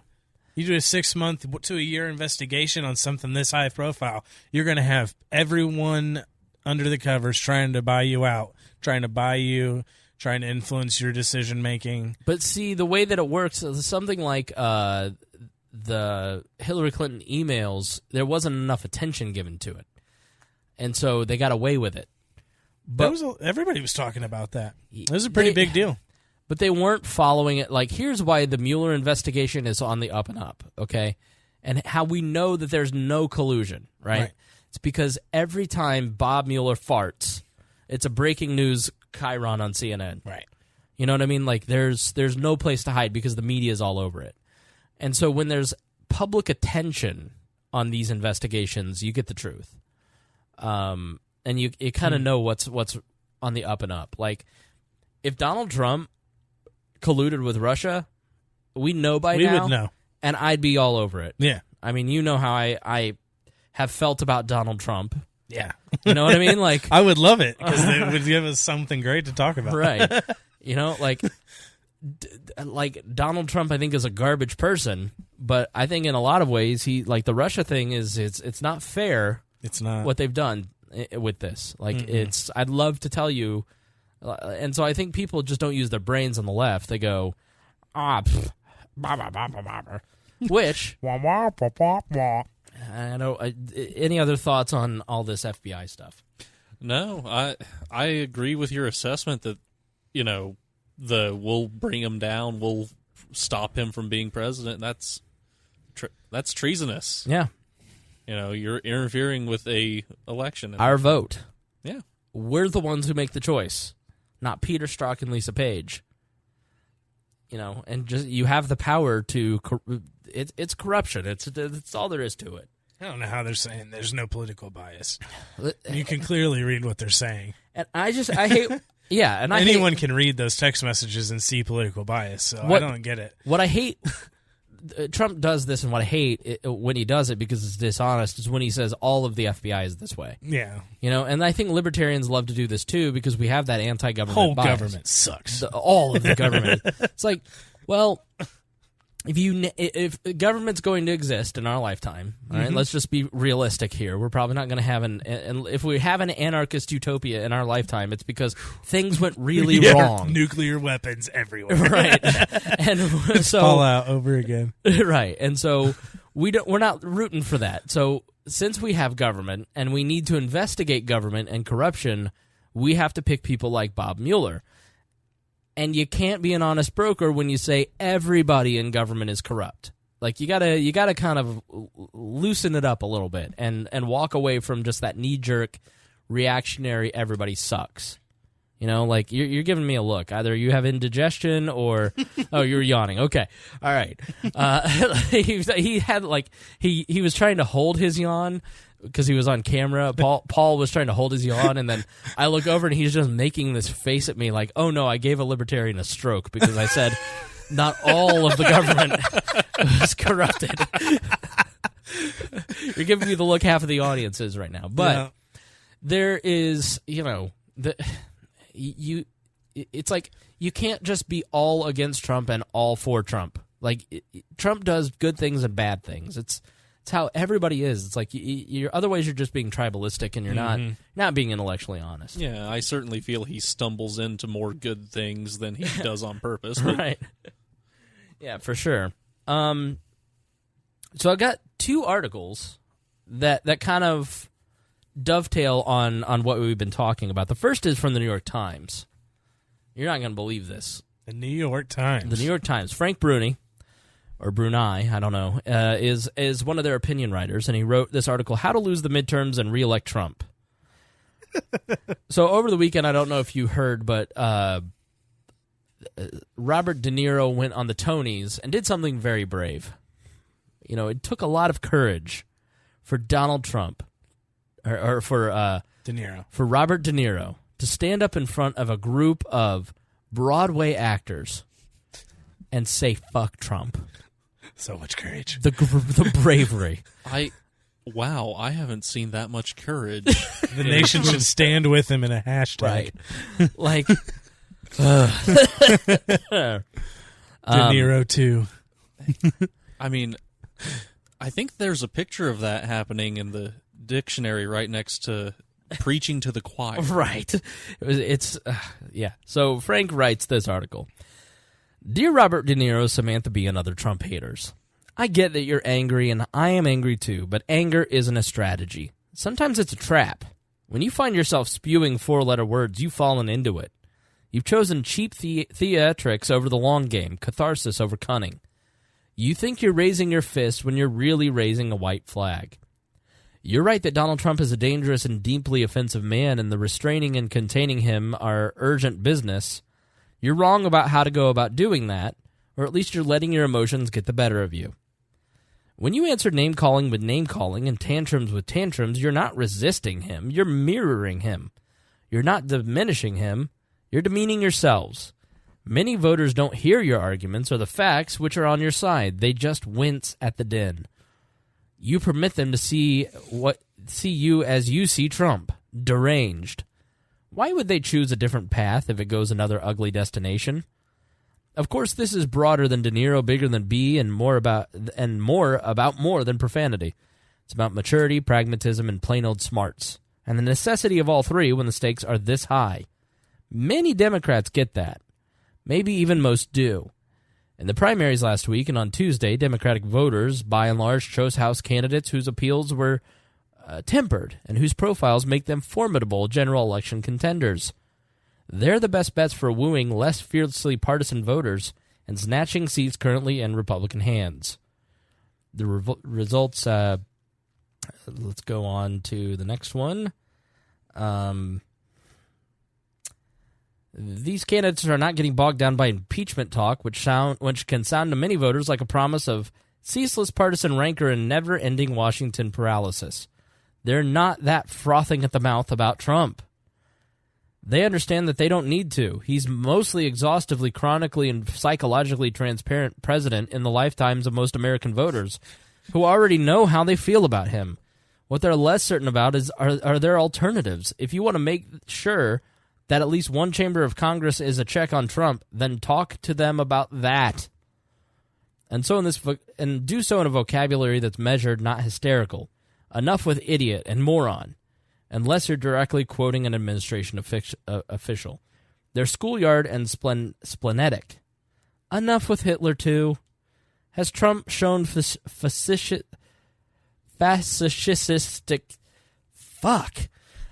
Is Trump a fascist? Has he shown some tendencies? Yes. Is he the second coming of the Third Reich? No. Nor the spineless Republicans who enabled him Nazi collaborators. Not on the evidence of what has and happened so far. Just deplorable. Right. So, when they go low, we go high, said another First Lady Michelle Obama at the Democratic National Convention in 2016. It's a fine set of marching orders, disobeyed ever since. It was definitely ignored by those of you in the Manhattan Theater where the Tony Awards were held on Sunday. You answered De Niro's expletives with standing ovation. He basically, never mind that he wrested the spotlight from the Parkland, Florida teenagers so that his negative message, not their positive one, was the big story.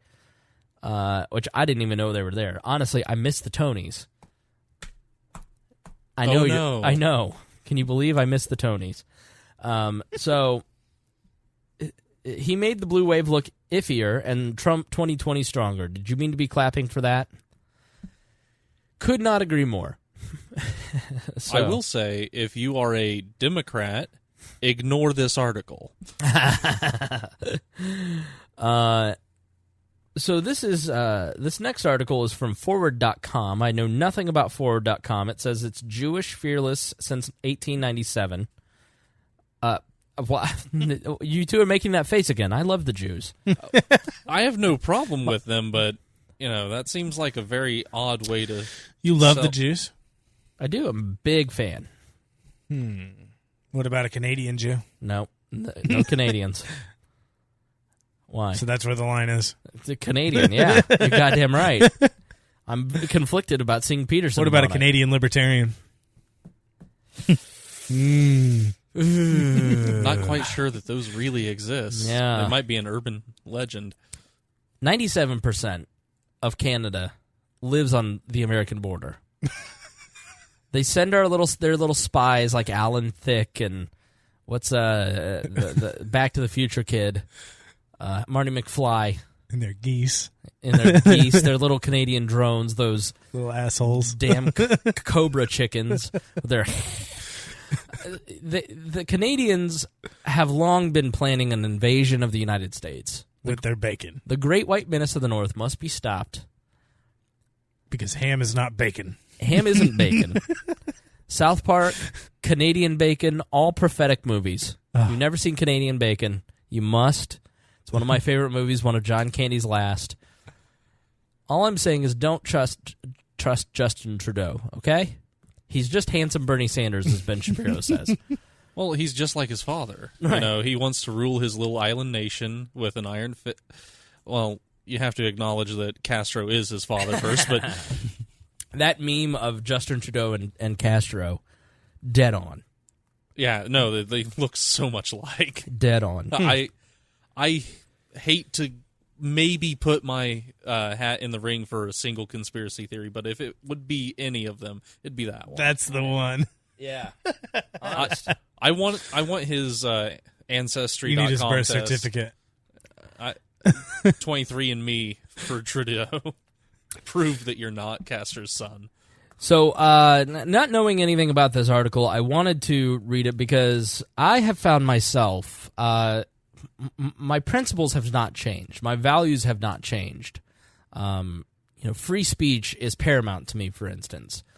And if you value free speech, then you have to be against Donald Trump in the way that he has treated reporters in the 2016 campaign, just in the way that you have to be against Barack Obama locking up reporters. There's if you're a pro-Trumper and you preach free speech because you should be allowed to say whatever you want and Jim Acosta shouldn't do this and blah blah blah, you have to recognize that the press serves a purpose and they have the right to free speech, just as you have the right to free speech. If Barack Obama did it, it doesn't make it okay if Trump does it. Trump does it, it doesn't make it better or worse that Obama did it. So if you value free speech, you look at something like, I'm against Trump and when he does these things, but I'm also against the left when they do these things. And as the left, for instance, has become more and more anti-free speech over the last 5 years, I have become more and more anti-left. And I think if you were to observe my Facebook page, for instance, you go, wow, man, he's like a Trump supporter now, which is not the case at all. Doesn't Facebook label you as a conservative? Yeah. Yeah. I erased that. So even their algorithms. So, yeah. But, that's a faulty algorithm based upon a left-right dichotomy. Because I like a ton of But that's what the world's based off of. I like a ton of Christian pages, So, and libertarians get lumped in with conservatives, which were pretty close in a lot of ways. Like, if you listen to Ben Shapiro is hot garbage on drug war. Like, Shapiro on his show the other day said, I'm mostly libertarian on drugs. I'm mostly a libertarian on drugs. I think we maybe should decriminalize. not make it illegal, but not make it totally legal, but decriminalize marijuana. I don't know about the harder drugs. We should probably keep that the way it is. And also, I'm against Donald Trump releasing his grandmother who got put in prison for a victimless crime. Like, okay, bro, you're not libertarian on drugs then. You don't know what you're talking about. There are a lot of younger conservatives who are good conservatives and hold libertarian principles towards regulation, economics, free speech, but they're woefully militaristic when it comes to being anti-war, for instance. And Ben Shapiro's like, you listen to Shapiro talk about foreign policy, he's hot garbage on it. Like, he's terrible on it. But he's really good on some other things. Namely, economics. Right. So, things like... Go ahead. But keeping people around just because they're good on economics is the worst reason to keep them around. What do you mean by keep them around? I still listen to Ben Shapiro on a daily basis pretty much because I want a cogent argument from the right that's very succinct and quick. Well, yeah, if you want an argument from the right, he's probably really good. But, within the wider range of libertarian politics, there are people that are not libertarian, that write for libertarian groups, that, quite frankly, I can't stand to go to those groups because of those people. Would you like to name names? Gary North, for one. Yeah. For the Mises Institute. Yeah. Was it Reinhold was basically saying like he was like advocating violence against gays or something? What was it? He is a Christian Reconstructionist, which basically means anything that he agrees with from the Old Testament is something that he thinks you should be able to be stoned to death in the streets for. Okay, not for that, Gary North. Right, and He literally believes that? What? You know what? I mean, he's as bad as Cantwell. I'll forward an article that has quotes of his when I get a chance to pull that up. Wow. There's a weird thing where libertarians, especially newer libertarians, like if somebody is anti-power or anti-left, they're like, well, they're one of us. And then you're like, yeah, but I also want to stone gays. It's like, okay, just because you hate the government, you're not one of me. Like, so I do think, as much as I preach against like litmus tests, stoning people to death is one of those things. And obviously, so yeah, I think you have to be discerning, and I think you have to understand what you believe, know what you believe, advocate for what you believe. As I said in the last couple episodes, don't be a pussy. You need to be courageous in what you talk about, know what you talk about, and listen, I talk all day long about things that I think I know about, and for the most part, I'm pretty right, and I have a reason that I say the things that I believe, but I would say on a damn near daily basis, somebody corrects me on something, because I'm a human being who's out in the world having conversation with people and talking about things, and you're not going to know everything. And that's why it's important to have public conversations, because then people can inform you of, well, you fell short here. Did you know this thing? You don't think in a vacuum. And so you've got to go out and you've got to be a part of the world and participate and share your opinion. And don't be afraid to be told that you're wrong or be accused of being a Republican or a Democrat. I think it happens to us all the time. Right. No. Oh, yeah. But both ways. I just feel that you have to have a strong basis for associating with people, especially in a movement this small. You get somebody who, the dude down in Florida, Invictus Soul. Oh yeah, the blood drinker, the kook, right? Or the guy running in Virginia as an independent now, just who because, wants to use our label. It's right. Like, just because the guy in Virginia says he's a libertarian, like, I can say I'm on the Indiana Pacers all I want, but it doesn't mean I'm on the team. Right. And he was kicked out of the party in Virginia years ago for obvious reasons. Like, I get crazy at people even in our own group who are like, I'm calling myself a classical liberal now and not a libertarian because I can't associate with these people. The party's gone. Like, bro, like, what are you going to do when a classical liberal starts touching kids? Like, you're just going to be, I'm just Dave. That's my political party is Dave. Like, okay. Right. No, like, we do have to police the label. We have to challenge the people who have clearly unlibertarian views, and I don't mean a purity test, Mm-hmm. but when you have a candidate as an independent for Congress calling himself a libertarian, an anarcho-capitalist, whatever he wants to assign the label, but he believes that women should be the property of the men in their lives, you're not a libertarian. Right. You don't understand Personal self-ownership. exactly. Number one's non-aggression principle. Right. Right, yeah. And the same for Gary North, who thinks that these religious crimes should be punishable by Old Testament fire and brimstone punishments. Did you, like, I want to go, did you skip the New Testament? Like, have you ever read Matthew? Because all you got to do is, like, read one book of the New Testament, and Jesus changes all of it. like there's a whole section where they try to stone a prostitute, and he says, hey, guys, he who is without sin... Oh, you got us, Jesus. Oh, you got us, man. All right, we'll go. Hey, if you want to come over for dinner later, just hit us up. We're going to go home now. Like, did you miss that, Gary? Okay. Anyways, idiots. I'm surrounded by idiots. Hey, no. Not Hey, you no. two. Oh, You two are great. okay. I love you two. Love you too. That's what I love about We Are Libertarians. It's where all the non-idiot libertarians hang out. Everybody Mostly. else, idiots. Yeah. Right? All right. So this young lady, Bethany Mandel, writes, "The angry left is turning me into a Trump supporter."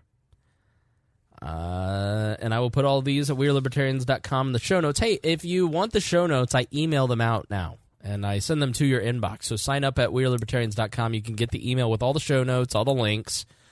You know, there were 3 sets of bullet points and 10 links in that last episode that I posted, and I emailed those to you. So you can get those at WeareLibertarians.com. Sign up for our email newsletter.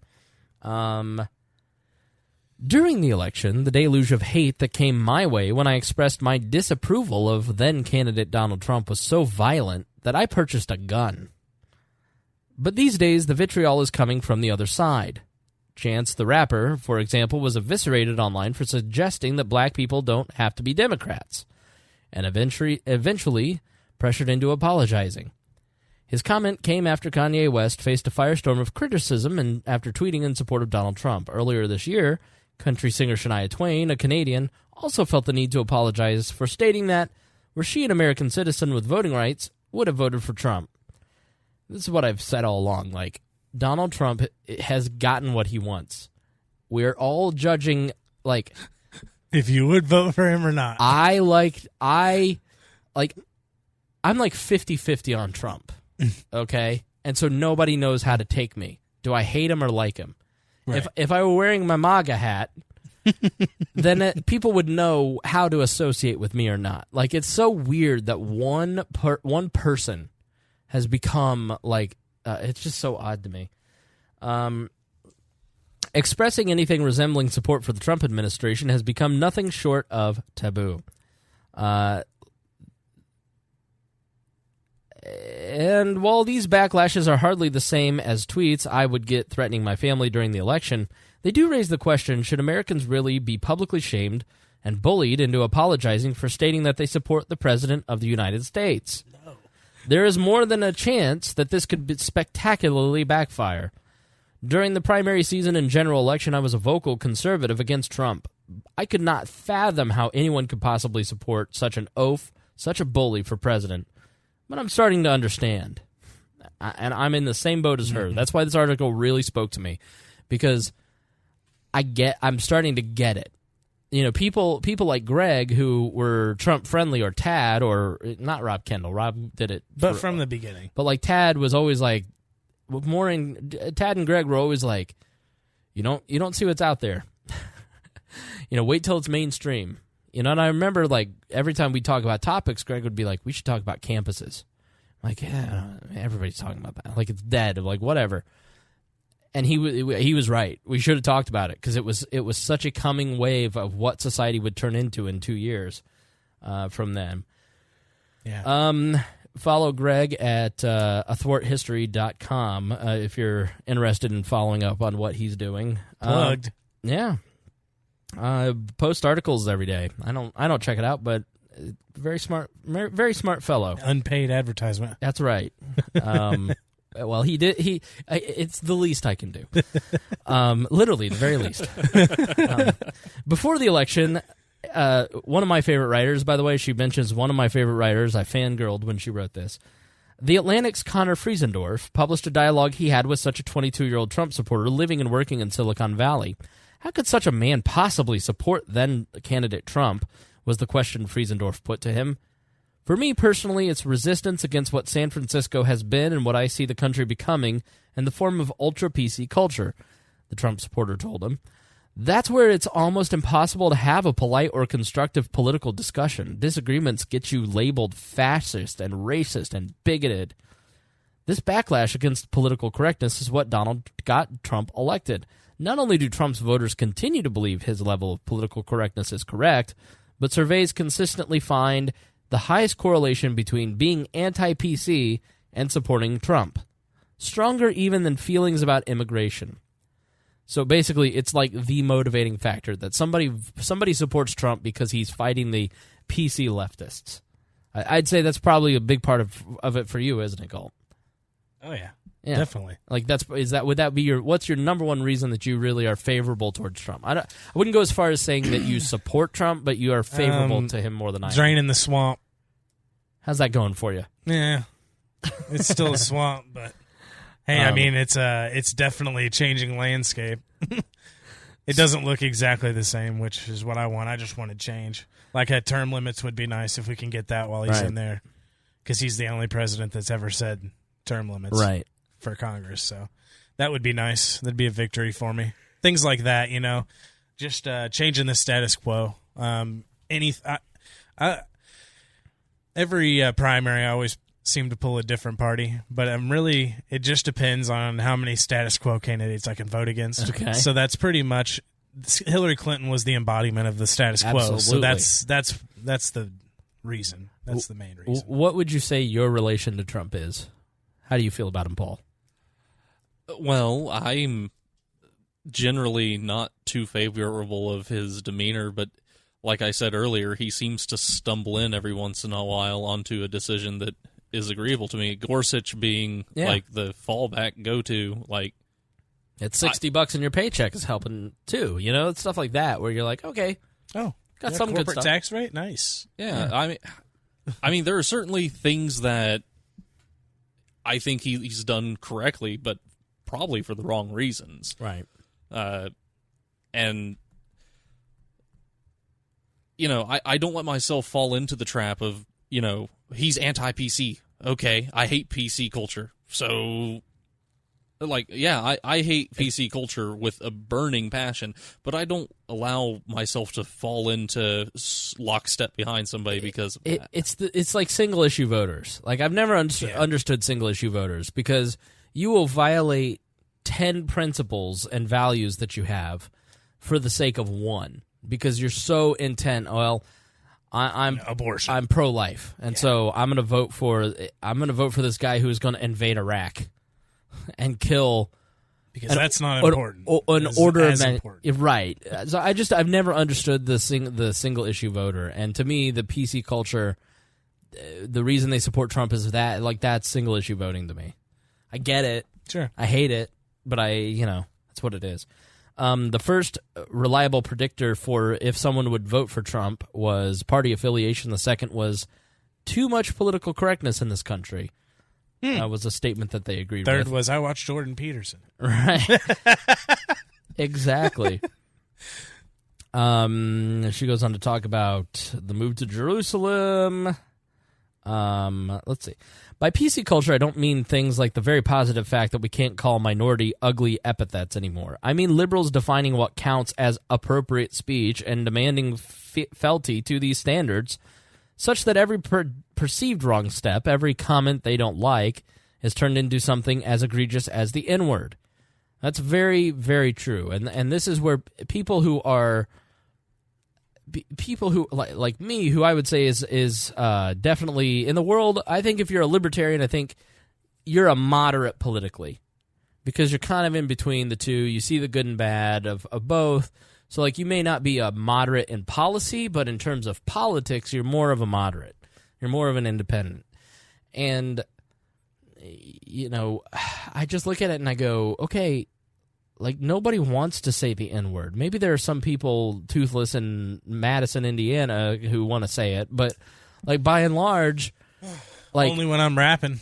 Right. Yeah. It's like nobody's asking for the right to be racist. We're asking for the right to have conversations without the attack coming shortly after. Without the threat. We're asking for you not to publish articles saying men should not be a part of society. Like, or, you know, a Polish game developer not having any people of color in their video game when it's set in medieval Central Europe. Right. You know, the demand to have inclusiveness in spite of historical accuracy. Right. You know, those are pushes I've seen, and it's... The idea that the female Ghostbusters or the female Ocean's 11 is... It's not a good movie. We understand it's not funny, but this is historic. Wakanda is historic. Okay, well, we've had lots of black superheroes. We've had lots of female leads in movies. Like the push to make things culturally significant and huge milestones. You know, that's the kind of stuff that really pushes people the other way. It makes them reactionary. And that's what a lot of it is about, is people become reactionary when they weren't reactionary before. You know, it's like I've told the story of my dad who, I'm going to get a Confederate flag. My dad's been to Georgia, but, like, our history is it goes no further south than Vincennes, Indiana. Like, there's, you know, no ties to the Confederacy whatsoever. No one in our family fought in the Revolutionary or the Civil War except for one member on his side in the Union. So, wow. like, and he wants a Confederate flag because he's pissed off. Like, how dare you tell me that my efforts to build this society and raise children in it, you know, and this is why boomers get mad at me. It's like, how dare you? You know, we did the best we thought we could. We were doing the best we thought we were doing. You know, like, it's reactionary. And so it's like it's Gay Pride Month, for instance. Like, if you're a Christian, you may think that a gay couple shouldn't be joined in the covenant of marriage. Okay? That's like a violent act if you're at a pride festival. It's like, no, you know, I just don't want my church to marry two gay people. I just think that violates our beliefs. You want to go to the Episcopal Church, they'll marry you.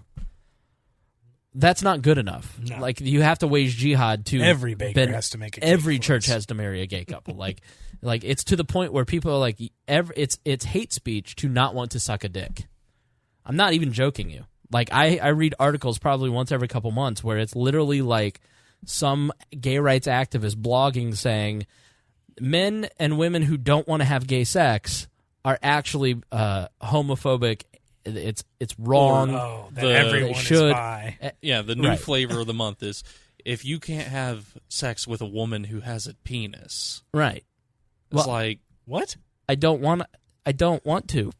Women have penises now? No. Get with it's current year, Gault. You hateful bigot. What'd you have for lunch?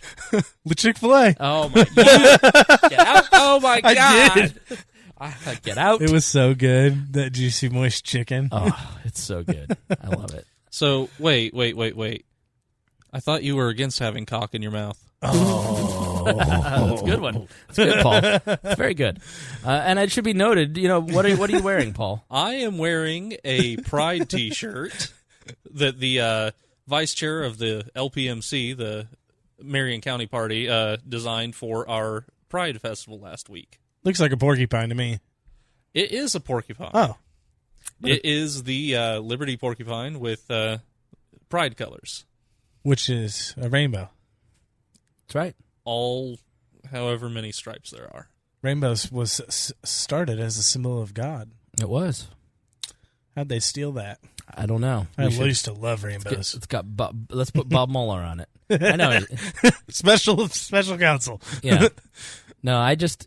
like I had people at like with suspecting questions like, why weren't you at Pride with the Libertarians? Like, you stayed home. Does that mean you're not down with homos? Like, what? No. Like, I think it's more of trying to shame you into coming out more often. No, it's not going to work. Like, Yeah. it's not going to. I'm not. Gonna, I would love to see you out more often at the events and stuff, but I understand how taxing everything has been for you. I get Saturday afternoons to myself most of the time, and I'm thinking of starting doing the Chris Spangle show every Saturday. So I can't give myself a break. No breaks. No, I like. Well, if everyone out there would donate a little bit more to Patreon, That's maybe you right. wouldn't have to work so hard. There was two people who yelled, "Where's Spangle?" at the Libertarian folks as you walked through the parade. Two people yelled, "Where's Spangle?" Nah. And I just want to say to my sugar daddies, please stop this. I told you I'm on the down low. I would appreciate it if you didn't out me to my Libertarian friends. And honestly, if you weren't at Pride, you missed a great time. I was walking with Mark, our candidate for Secretary of State, and he knows how to dance. Really? Yes. I'd love to see Rutherford dancing. I haven't seen that. He was busting a move out there during the parade. That is Mark's hilarious. No, I love Pride. I think it is the first time I ever went anywhere and somebody like it was just the first time I went somewhere and everybody was able to be themselves when they weren't able to be themselves anywhere else. Oh, no. And so it's great to see people like open up and, but for me it's just like I don't want to go to a parade. Like it's not Do even you ever go to any parades? No, Do you go it's to the 500 no, parade? no. That's so many people.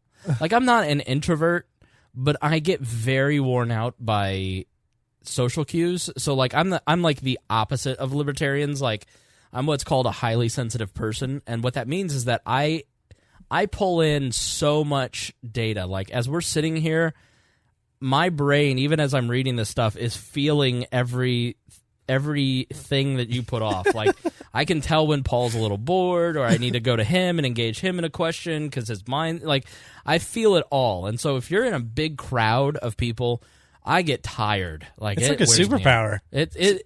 It's Wow. Yeah, it's That's good. the mess. exact opposite for me because when I was marching holding the banner, like I felt great, know, and I hate being in front of crowds. If you put me in front of a group of 20 people with something to read, I am in agony. Right. But marching in the parade, fantastic. Best energy I've felt fun. all year. Yeah, it's fun. Nice. Yeah, so if I'm in a crowd like that, it just sucks so much mental energy out of me. And I spend all week around people, talking, negotiating with people, and doing this till 10:30 every night, every Tuesday and Thursday. So like by the time a Saturday rolls around, the last place I want to go is anywhere. Mm-hmm. So and it's definitely not a place with 500,000, 200, 100,000 people. So it's and there's so much stimuli there. So I'm an ENFJ. I'm an extrovert. I love people, but it does. I got to have some recovery time. I'm not like our buddy, the Boss Hog of Liberty, Jeremiah, who could force. He could be like the race day. He's with people for 24 hours straight. He goes home and he's like, "Anybody want to come over and go swimming?" I'm like, "No, Leave me alone. Right. Stop forcing your friendship on me." I love it. I love Jer. Jer. Yeah, he's pretty awesome. He pulls me out of my funks whether I want him to or not. That's awesome. So yeah. Anyways, this obsession with political correctness, which fueled Donald Trump's election, has now spread and mutated to incorporate him. Part of being a member of politically correct culture has now become an insistence on repudiating the president and his election. Americans are told they cannot support this man under any circumstances. To do so is racist, the cardinal sin of our generation. In 2018, supporting the President of the United States will get you labeled a racist.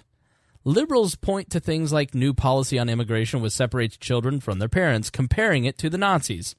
This overreaches and abuses in the realm of immigration are heartbreaking and disheartening. It's disingenuous, however, for liberals to suddenly be concerned, given how much of Trump's treatment of immigrants is merely an extension of Obama-era policies.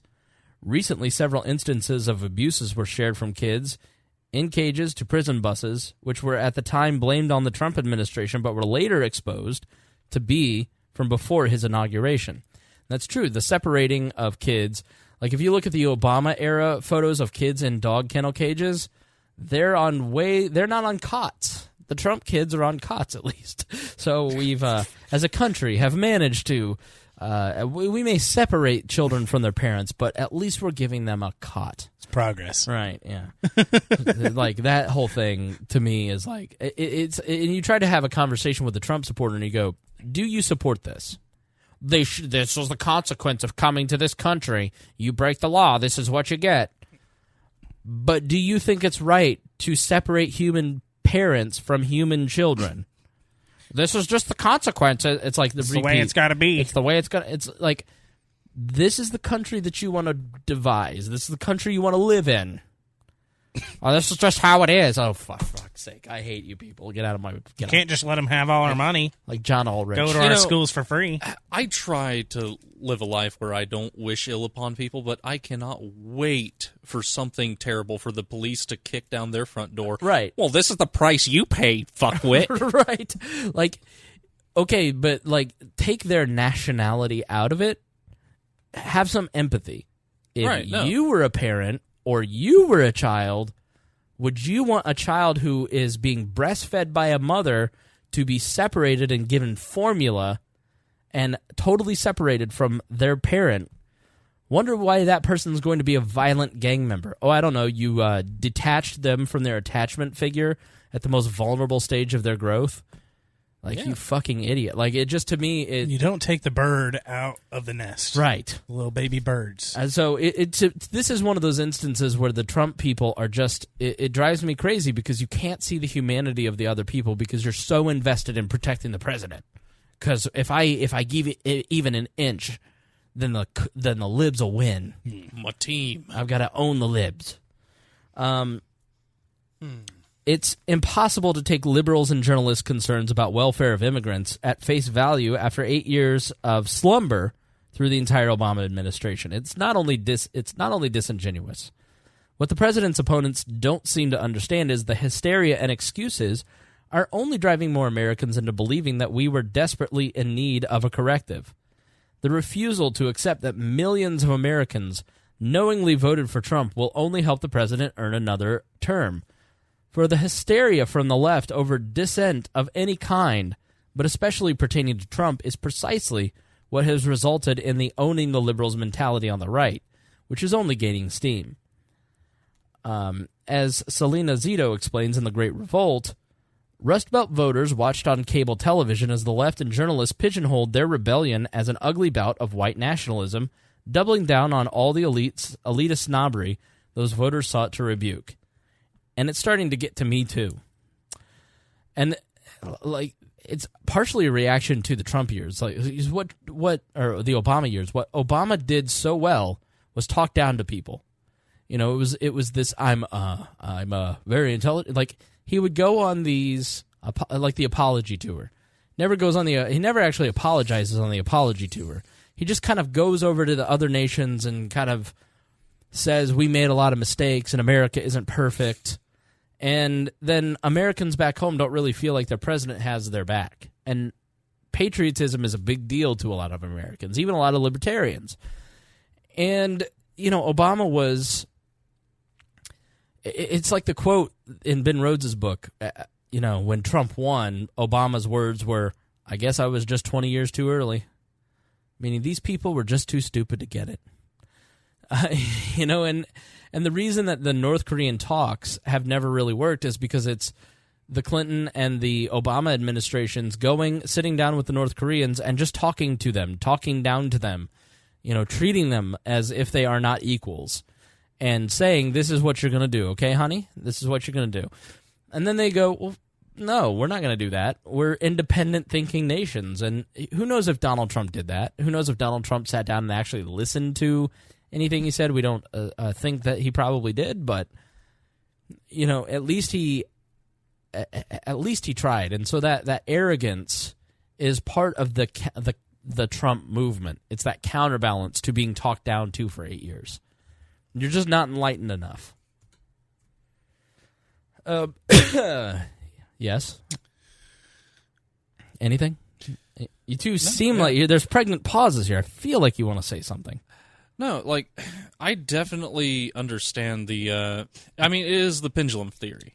You know, there's always a swing back. We're going to see the Republicans probably lose some seats in the House, probably a few in the Senate. We'll see if anything loosens up and swings the other way as far as control of one of the houses this year. But there's always a reaction to who's in power. I think because of the media being so in the pocket of the former president, that it was probably worse this time around. Right. Because, you know, the frustrated middle America that didn't have anybody speaking about their frustrations went for broke and picked the biggest FU they could to the system. You know. Exactly. The guy who's going to not only doesn't understand the norms, when he figures out the norms, does the exact opposite. Yeah. Punches them right in the face. Yeah, if you were an anti-Trump conservative, you were probably looking for a political home when Trump was, nominated for president after that. And the left could have embraced them. The left could have been like, there are some things we can probably agree on. Mm-hmm. We could work together or something. But it's like they just got further away, and that's what I feel like she's feeling, is that nobody wanted to welcome her. Right. Nobody wanted her. There was no political home for her. Right. And Lord knows the Libertarians aren't gonna be welcoming, and they're not gonna, you believe that? Sorry. Yeah, we're like a toxic video game. Right. Well, yeah, and that's one thing we definitely need to focus on in the future is having a dialogue over those issues we disagree with instead of castigating people for it. Right. Unless those issues happen to be like the ones I brought up earlier, but yeah. There is a line, and we need to identify that line, and anything on the we can change it or we can mitigate it side of the line, we actually need to engage with those people. Right. All right. She continues, instead of trying to understand Americans and their choice for president, anyone voicing even a modicum of support for the administration is bullied into apologies and silence. The media turned public statements of support for the president into a news story for their viewers and readers to get outraged over. That's the least of the media's campaign against the president, which includes countless mistakes and corrections, which only seem to break one way, against the administration. For a group of professionals who express shock and horror at the label of fake news, many members of the media are doing nothing but providing more ammunition for Trump's attacks. When he finally does do something well, like moving our embassy to Jerusalem or stepping out of an extraordinary flawed Iran nuclear deal, it's ignored or villainized. Americans notice the double standard, the refusal to see anything positive, and the fixation on everything negative. There are some accomplishments every American can or should admit are positives. The economy is in fantastic shape. Trump has brought home American political prisoners from North Korea and Venezuela. He has pushed through the first steps of important criminal justice reform. These stories are roundly ignored by media and a media intent on taking down the president, not reporting on his administration. It's enough to make even a never-Trumper like me into a MAGA hat-wearing Trump supporter. Well, it's almost enough. Every time he opens his mouth, I am reminded why I couldn't vote for him. I'm reminded of his words about there being very fine people on both sides of Charlottesville. But if the president's opponents continue to ignore his accomplishments and mindlessly attack him for another few years, it could create even more spiteful Trump voters as a result. And I think that's dead on. I think the way that what many people who are against Trump, I won't say on the left, I will say people who are against Trump and the more vehement ones, Rob Reiner, who is a very outspoken critic of Donald Trump, hardcore leftist, meathead on All in the Family, great director, writer, basically said on Michael Smerconich's show, yeah, Robert De Niro is wrong. Like, if our goal is to save democracy, if our goal is to bring sanity back to politics, you can't be insane, And so I think there is a point where people on the left really need to check themselves before they wreck themselves. Right? Yeah. All right. Any other thoughts on this? Not on this one. Okay. How about you? What else we got? Well, I think we should wrap up. Oh, okay. Final thoughts for this episode. Let's go with the lovely Paul Copeland. Okay. No, like the pushback, if you believe some of the classical theories of why people vote for incumbents or against incumbents, if the economy keeps chugging along, we'll have another 4 years of Trump. Right. And the only question is, does he get reelected with both houses of the legislature with him or against him? Right. So, keep pushing left. Right. And we'll see where it ends up. Yep. I mean, as libertarians, it's like 2020 is it's gonna be like 2016. It's gonna suck. What are you if you're a libertarian, what are you gonna choose? Donald Trump or Joe Biden? Or worse, Bernie Sanders and Donald Trump? Or Bernie Sanders and Donald Trump. Like have everything you want. Mexico will pay for it.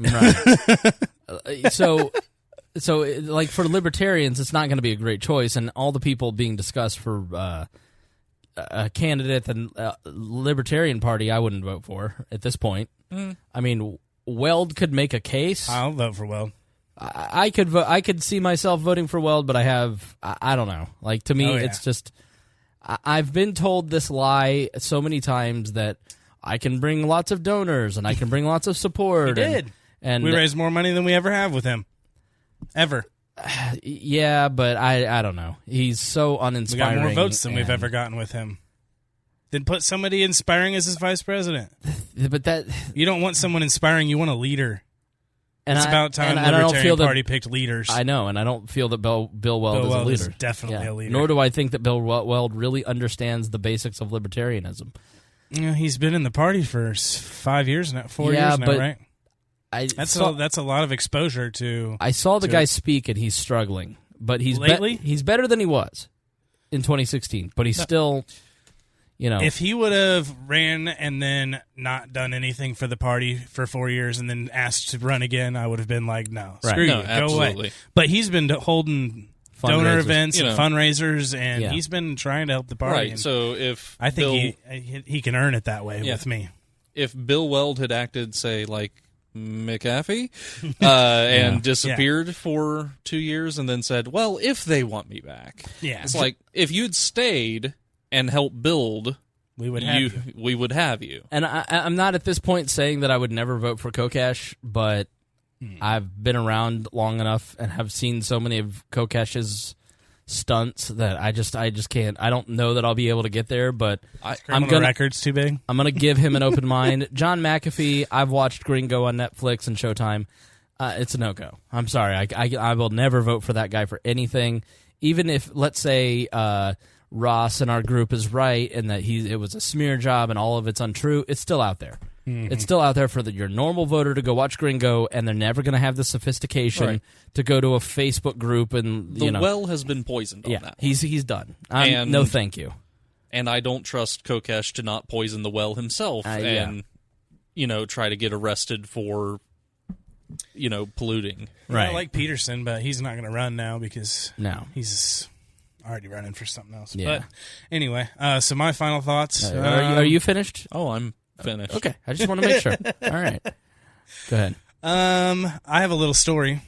So I went to vote in May in the primary, just like I go to vote every time at the little old folks apartment in Decatur on White Man Road. Right. And I go in, and the first time she says, "Your name's not on the list." So I was like, I voted here every single time. She said, well, they didn't change the polling places, so they had to. It took like an hour. And they gave me a provisional ballot and told me to vote anyway. Okay. And that they'd send me a letter telling me if it counted or not. Okay. Well, I just got the letter. All right. So now I can tell the story. All right. The letter is a pre-printed big letter that is generic and doesn't mean anything towards my case, except for they wrote in handwriting in one sentence at the very bottom of the letter. And it says, your voter registration was canceled due to inactivity. What? I have voted in every election that I can possibly vote in. Including primaries? Including primaries, even though I don't have to. Right. They shouldn't cancel my voter registration because I don't vote in the primary. What? And they did. They canceled. I voted in the general, and my name was on the list. See, so does that make sense? No. Yeah. So my vote didn't count for the primary here. So they scrubbed the lists, and there's a big controversy going around. Like back in 2012, I was one of 3 people who could purchase the list. The executive directors of the 3 political parties in Indiana could buy the list for $5,000. And I, in 2012, opened it up in Microsoft Access and looked at it. And there were 6 million records in this database. It took like all day to open up. It was insane.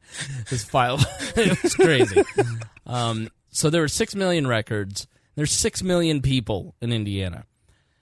And so it's dead people. People have moved away. Like my former boss, Scott Sands, moved away in 2011. His name, he's still registered to vote in Marion County. So there's no reason, like... I hear those stories all the time. That's why I could not believe that they canceled my voter registration. And so they do scrub the list daily here in Indiana, I found out. And I remember them telling me that, like, yeah, if you move or whatever, we make that adjustment almost daily. Almost daily the list is updated. And so I'm for scrubbing the list because when you have a big database, it's harder to deal with, right? You want a smaller database to deal with so there's less mistakes. You shouldn't have been canceled in any way, shape, or form. So I would go to your county clerk and I would say, what the hell's this about? Actually go there to the city county building? Yeah, go to the city, go talk to the clerk. That's what I was going to do. Or go down to the state election board at the Indiana State House and say what's up. And I think that this is important for people to double-check their registration. Don't just... Because as these states, they've ruled that they can scrub the lists, and that, you know, the Democrats are like, this is going to disenfranchise people, and it did. It disenfranchised our own Chris Gault. Right. But at the same time, you could have double-checked. Yeah. You know? I did assume that I would be able to vote. Right. You know, I did not check. There's no... So now I know every time I go to vote, I'm going to check beforehand. Right. Every time now. You know, who checks? Nobody checks. Should you check? Probably. But now you will, and I will. I'm glad it was just a small primary and not a very big, important race. Yeah. No. Because exactly. I mean, I'm just one vote, but still. Right. I want it to count. So I would go check. Every state website has a voter registration website. You can go check it. You know, Indiana's is very easy. I think they have an app too. I would definitely check that, and you should find out what happened. Yeah, I will, and I'll report back to everyone. Yeah. But I on the door of the the polling place, it said no political clothes or hats allowed.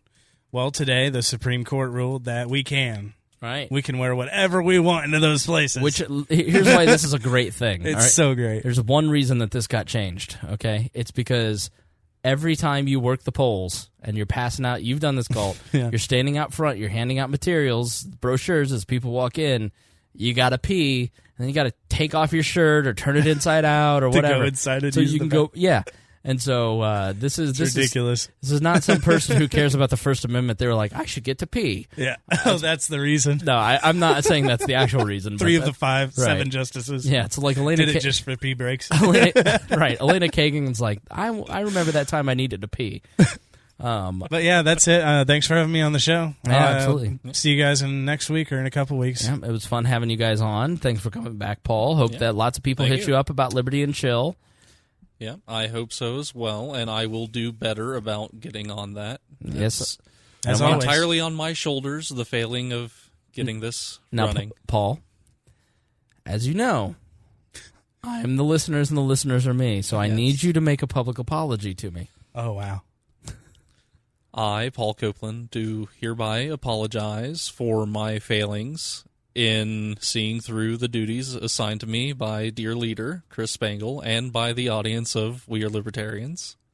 I beg forgiveness for my transgressions against the Empire. Mittens, what do you think? Witness, Chris. Mittens was satisfied. And Mittens. Mittens was satisfied with your answer. Thank you, and I appreciate that. And just make sure you hit those people up. There's like 5 or 6 people, and send no Luke Lomax. He says, you are not me. That is not true. What? Dear Leader is the audience, and the audience is me. I am one with my people. For those of you who are new, who don't understand the Dear Leader reference, so back in the day, a certain co-host got a little too uppity and was let go. I won't name any names. I can't imagine somebody getting uppity and getting kicked off. What kind of person does that? A libertarian. Paul? What kind of person? A Paul? libertarian. Would you say this person? I mean, he must have had emotional issues, or He, like, it's so easy to get along here. He must have been like the most. Oh, it's so easy to get along. am I not delightful? You didn't have a guy sitting in here for 2.5 hours playing a guitar. Oh my God! Oh, you would have been so annoyed right now, and you would not have just said that. It is true. As much as I love Creighton, he was a lot back then. Yeah. But Chris Gault and Creighton had a fight, literally a fight. No, it wasn't. If you go It back, wasn't and, a fight. I think it was like episode 20, episode 30. Go back and it's labeled The Fight, and they have a fist fight at the end. Well, sort of. Chris Gault tried to punch him. We recreated it at episode 200, our episode 200 special. And so Gault left, and we're in the group chat. I didn't leave. Well, I didn't leave. I said choose. And I said, it was well, on you. If you're going to force a choice, I didn't leave. if you're going to force a choice, I'm gonna make the choice right now. You made it for me. That's right. I said, I'm gonna need your card. Turn in your scan card, and he was escorted off against my will. Against his will. Yep. He loaded up all his little Google gadgets and went on home. No more hangout. Nope. Video Left, calls. gone. Yep. Demanded my email back, and I said goodbye. And I just got in the group chat, and I go, listen. That was my last time in the Rupert headquarters. This is very egalitarian. I love that you guys participate, but this is mine, and I am the dictator here. And just kind of jokingly trying to ease the tension. And then they started calling me Kim Jong-un. And then Greg had read this thing about Steve Jobs called Dear Leader's blog, and it basically was about. And so eventually I just kind of became Dear Leader.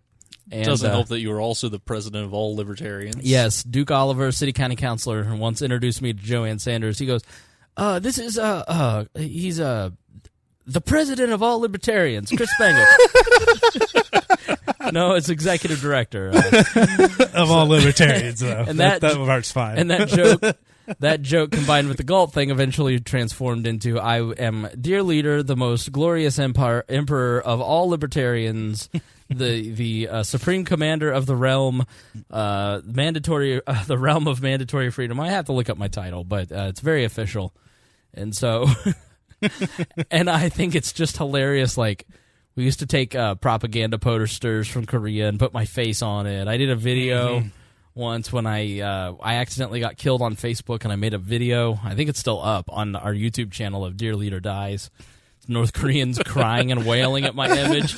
Oh, yeah. Yeah. The funeral ceremony. So that's why my profile picture is my face mashed up with Kim Jong-un, and that's where the Dear Leader thing comes from. So if you don't know, now you know, and if you write me at editor@weirelibertarians.com, you must address me as Dear Leader. Thank you for the public apology, Paul. I appreciate it. Mittens and I have forgiven you. You've been granted a special dispensation. Muffins has now come out. Muffins. She has rubbed my leg to let me know that she forgives you as well. So all is right in the kingdom. So if you wrote us about Liberty and Chill, then Paul will hit you back soon, and we will get you set up. We got a logo for it. We got rules and all kinds of stuff. So to help you get started, so you can start gathering people one day a week. Basically, here's how it works. We want you to, so for instance, at the Liberty and Chill, it's every Friday night, 5 p.m. until 6 now. 6 now, because okay. of Harry's employment issues. Okay, yes, his stupid job that gets in our way. And so, come back, Harry. We miss you. 6 to 9, 6 to 10. It's in a bar that is. It's not a bar. It's a brew house. A brew house, and so they have great food. They have drinks. Kids and families are allowed to attend. They have a patio if you want to bring your dog. Right. And so we tried to find like the best place that would allow anywhere from half a dozen to a dozen libertarians to hang out once a week. You bond with the staff. They give you all kinds of deals and have a great meal with other like-minded people. And you start developing friends. And the goal is to get, you start one, you invite your local libertarian friends that you know, have them invite their friends. We'll promote it on this. So if there's any listeners in the area, for instance, I know in Atlanta, we could have like 5 people show up to one. Right. Texas wants to do one. New York City had written in. And Fort Wayne with Christy Avery. So we want to have Liberty and Chills, so it's a weekly gathering, and you have to be consistent about it. You get a couple co-hosts. So if Harry can't make it one Friday, Paul's there hosting just to make sure that there's a familiar face so it's consistent. Because if you do it too infrequently, or if one person has to do it all the time, then it just kind of, I don't know. Yeah, it becomes a job. It's burnout. Right. And, it's not designed to be an echo chamber either. Harry has a friend who is decidedly much more left-wing than any of us there, and he comes and we discuss things in a civil, polite way when he has questions about our positions on things, and he may not be flipping to our side, but he certainly understands the thought process a lot better than the caricature he would have had, 3 months ago. Yeah, like a bunch of incel betas hanging out and, talking about Jordan Peterson. Probably a good thing Creighton moved to New York. He'd be yelling and screaming at these things. No, he just gets in the most intense debates. And I would say I've been to 3 of the current iteration. We used to do Liberty and Chill in 2016. Bittner actually started this because he moved here and had no friends. Yeah, I can't do this now. And so I would go, and all my friends would come to hang out with me, and then Bittner thought they were his friends. Little did he. But the goal was basically, let's get together and hang out. But I don't know that I've ever really talked politics when I've gone to the dozen Liberty and Chills I've been to over the years. Like, it's just not even about politics. It's literally just about, like, getting to know each other. Getting together, hanging out, like, talking about common interests, maybe politics. Yeah. It's decidedly unpolitical. Right. Like, one of my favorite memories I have is our state chairperson standing there discussing Star Trek with Harry. Right. It's amazing to me. Like, yeah, you could use the time to do business, but, we've been doing business all week. It's time for a little bit of fun. Yep. And Picard was the best captain. Yeah, agreed. Mittens, what do you think? She agrees too. Yep. Your opinion doesn't matter anymore. No, I mean, the whole point is to get together, and if you want to branch out and, we may have 2 at some point here, one on the south side, one on the north side. Or, there you go. So the point is really just to kind of give you community around this show, around the people that are attracted to the show. And, the Discord has been great. We ask that you start an Instagram, and the reason that I want to start an Instagram, you give me access. So if I need to plug anything We Are Libertarians, I will, but I probably never will. But mainly the goal is to show human beings. Right. Proof of fun. Right. And so that's one thing that... we're real people. Right. So I don't want any uggos on it. But I'm just kidding. Oh, darn. I'll take all the pictures of me down. Right. We're not just doing Harry. We Are Libertarians calendar. Right. Christy Avery says Cisco is the best. I don't even know what series Cisco was on Star Trek. Christy, are you okay? Or was she talking about Costco? Because I know she's been shopping there recently. I don't know. So anyways, I'd like every Liberty and Chill organization to start an Instagram, because if people are kind of it's promotion, but if people are kind of thinking of going, they're intimidated by going and meeting people. But if they see the people they're going to go and hang out with, they see the surroundings, they're more likely to show up. Right. It makes it a little more comfortable for them, especially since libertarians are introverts. Yeah, so, no, that was exactly my experience 2 years ago for the 2016 iteration, was intimidation, and I put it off until I went to a few business meetings and then knew 1 or 2 people to talk to. Yeah, Cisco did the thong song, not piloted the Enterprise. So yeah, that's Deep Space Nine. Apparently, that was the girl captain. Oh, it was the girl captain. No, thank you, feminism. Christy. Gross. Because feminism. Okay. Anyways, she was a great captain. Love the character. So that's the deal. It's really supposed to not be work. It's right. Like if you want to organize one, it literally is creating a Facebook page, for every Friday, and that's it. And maybe taking some snaps on Instagram. That being said, if any county level affiliates spring up out of these, let us know so that Chris gets the credit for it. Yeah, it's all about credit for Dear Leader. I'm trying to remake the Libertarian Party in my image. Really? No. God, no. I didn't think so. No. And then the next iteration after we kind of get over the next year or so, after we get Liberty and Chill up and running, and after we get I want to get some merch. So if you have ideas of T-shirts that you would like to buy or tchotchkes that you'd like, I'd love to hear your suggestions. Definitely want to do merch.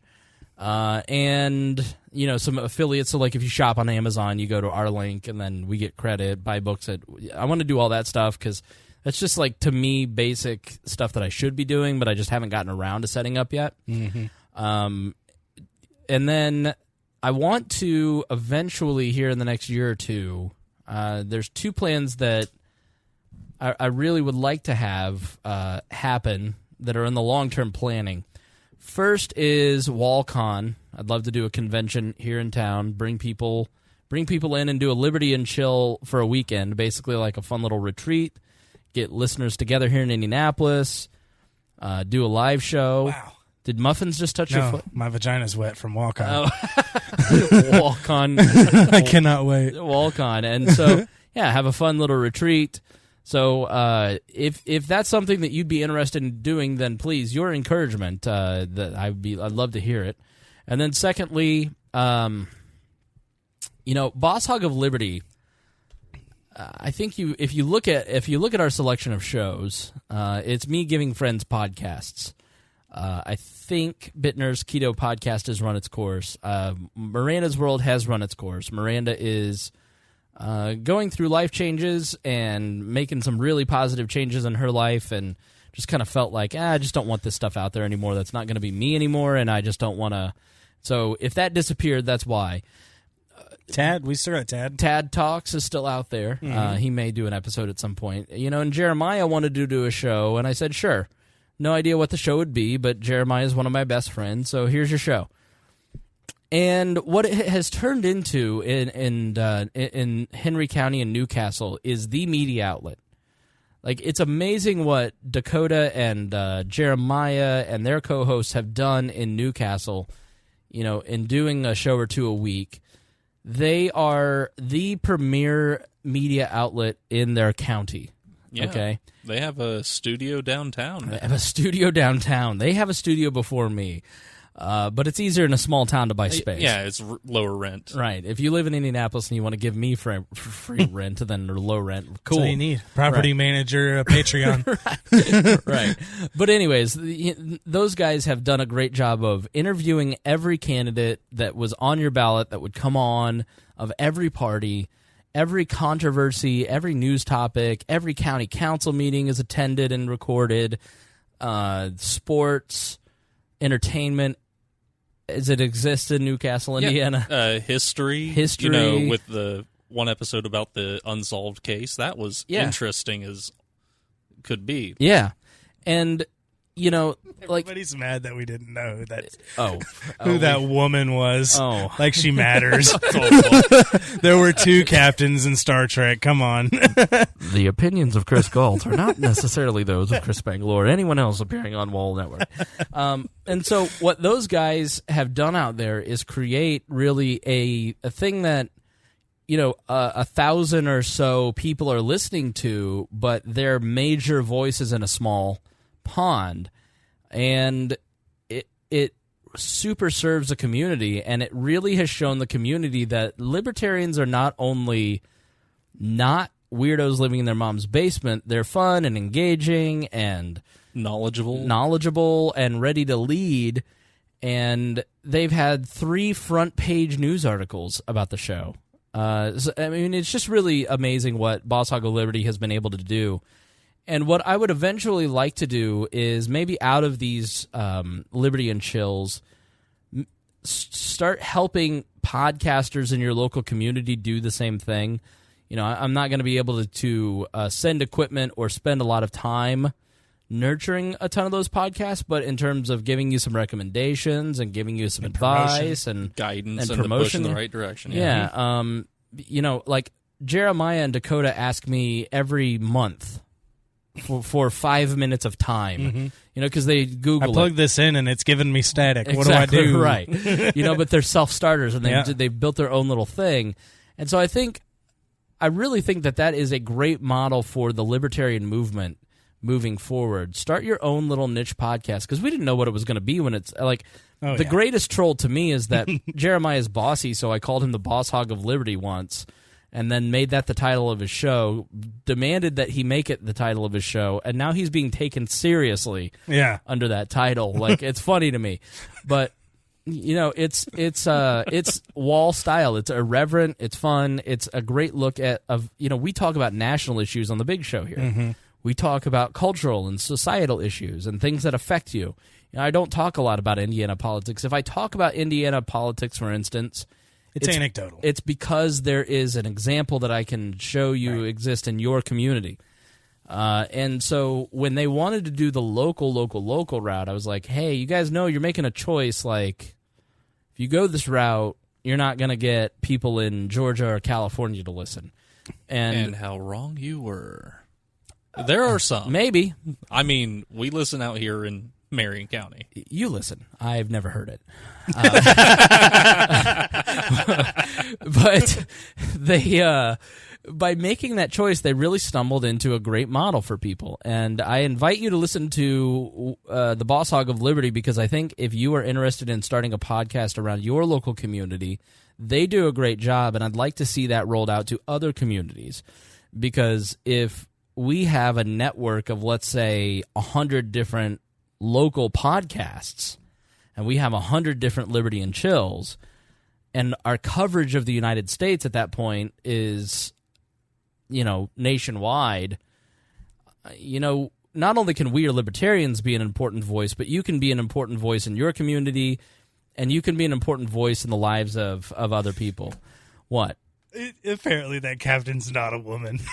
Oh, really? So this whole time it was a man. Oh, was it Scott Bakula? I don't know. Scott Bakula? I don't know. I don't know. I don't know either. Like, it's Kirk and it's Picard. Everybody else is a Oh, Christy says you're off her bang list. What?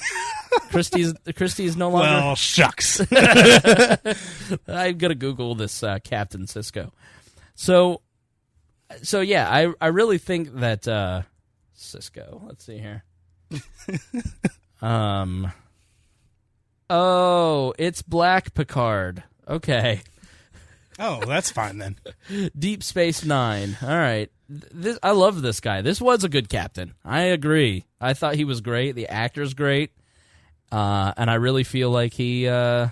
You just didn't know his name. I just didn't know his name, no. But he's great. Nonetheless. I've seen the show. We're thinking of Catherine Janeway. Yeah, that's who I was thinking of. Yeah. She was on Voyager. Yeah. No, Cisco was good. Black Picard. Very proud of myself. Excuse me. 3 weeks. I still have this laryngitis. It's unreal.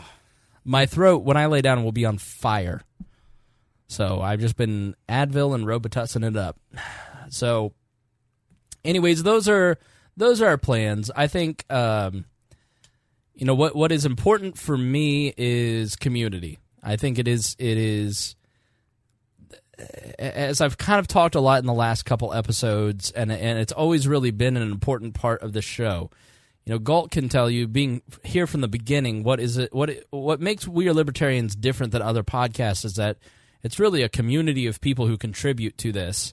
And it's not me interviewing intellectuals. It's a community of people kind of living their lives over the air and it's nearly an open discussion. Yeah.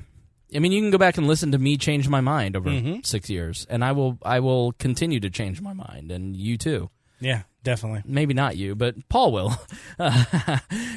So it is. I've enjoyed the Patreon thing, as I've said, because we have opened up to having a bigger community. Facebook group a couple years ago really started it. The Discord has made another little community. The Patreon people keep in contact with me a lot. And so, I want to make the community bigger than me, because it's getting to the point where I can read a lot of stuff, but I can't necessarily engage in a way that I would love to engage with everybody. And I want you guys to kind of take responsibility for the community through Liberty and Chill, create your own little space.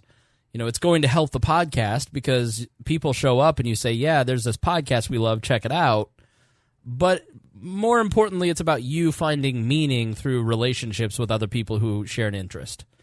And then the next step beyond that is creating your own little We Are Libertarians and taking that little community to the next step, having a podcast based on your local community, and then going out into your community and connecting with it.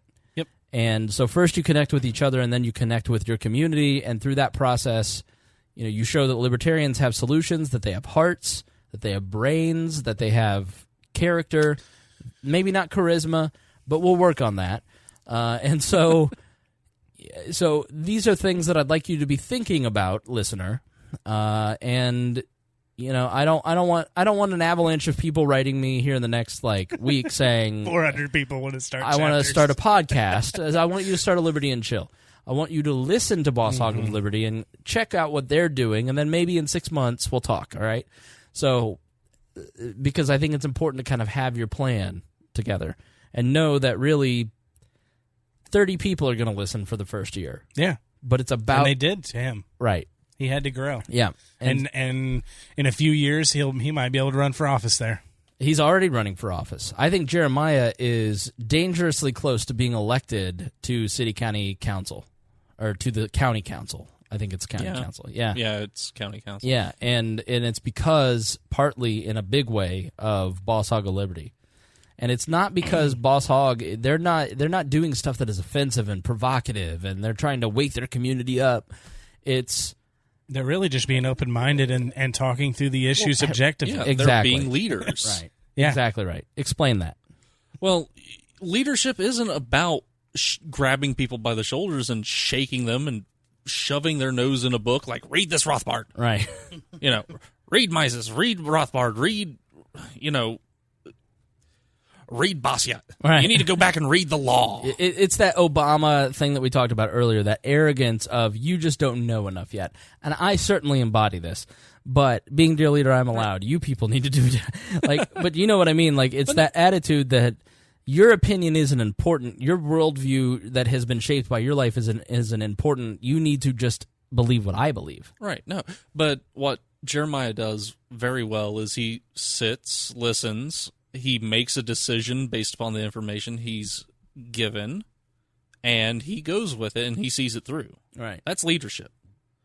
It's not abrasive. It's not, this I'm right, ergo you do what I say. It's very much like, what are your concerns? How do we fix this? And in his case, how do we fix this in a way that makes everybody a little bit more free? Right. The only thing that I haven't seen him give a solid opinion on is whether or not they should move that statue. I know. He's very... Jeremiah needs to come out with a firm opinion on this. I think it's incumbent. I would like every listener... Help us troll. I would like every listener to go to Jeremiah's Facebook page and post on his wall, what do you think about the Doughboy? All right? Where does the Doughboy go? If you can't spell Doughboy, then you can write, what do you think about windmills? Okay? He will be very mad at me and very annoyed at you. But in that, know that you are trolling the Boss Hog of Liberty. All right, that's enough of this. I want to thank Christy Avery, Brandon Luke, Craig DaCosta, and Jason Doolittle for being $100 a month subscribers to Patreon. You guys are awesome, and I appreciate it very much. And I appreciate everybody who is a subscriber at the $25, $10, and $5 and $1 level, and even some of our PayPal people. We still have some scragglers almost a year later. So thank you guys for making this show financially possible. It is because of your financial contributions that people are writing and saying, wow, thank you, I'm getting therapy. I sit behind the microphone and I do this, but I wouldn't have the ability to reach anyone at this point, or as many people as I do. It is because you guys pay the bills and help me reach a lot of different people. And as you can hear, we've got a lot of really cool things that we want to do. It's going to take some resources to do all that stuff, so I would appreciate your help. So thank you for joining us. You can join Patreon. I should probably say this at wearelibertarians.com or patreon.com/wearelibertarians and become a subscriber there. Even $1, we appreciate it. Just throw something into the kitty. If you enjoy the show, if you get something out of it, if you feel that it is important for people to hear, then please don't just sit idly by. At the very bare minimum, share the show. And I was looking back at some of the stats. We are now getting 10 to 12,000 downloads on some of our top episodes. Most of the shows are getting around 7, but we're creeping up and up. So we're reaching a really big group of people, and it is because you guys help. And if all 7 to 12,000 of you could share an episode that is your favorite and say, these guys are awesome, or go to libertarianpodcast.com and share that and say, hey, love all these podcasts, especially We Are Libertarians, and that would be stellar and appreciated. So, all right, we will see you next week. I will be here Tuesday with Harry, and then Thursday I will be traveling, but we'll have a show from Porkfest Friday morning, and then I'll probably post that when I get back Saturday, Sunday. Looking forward to it. Yeah, it'll be fun. I'm excited to go LARP.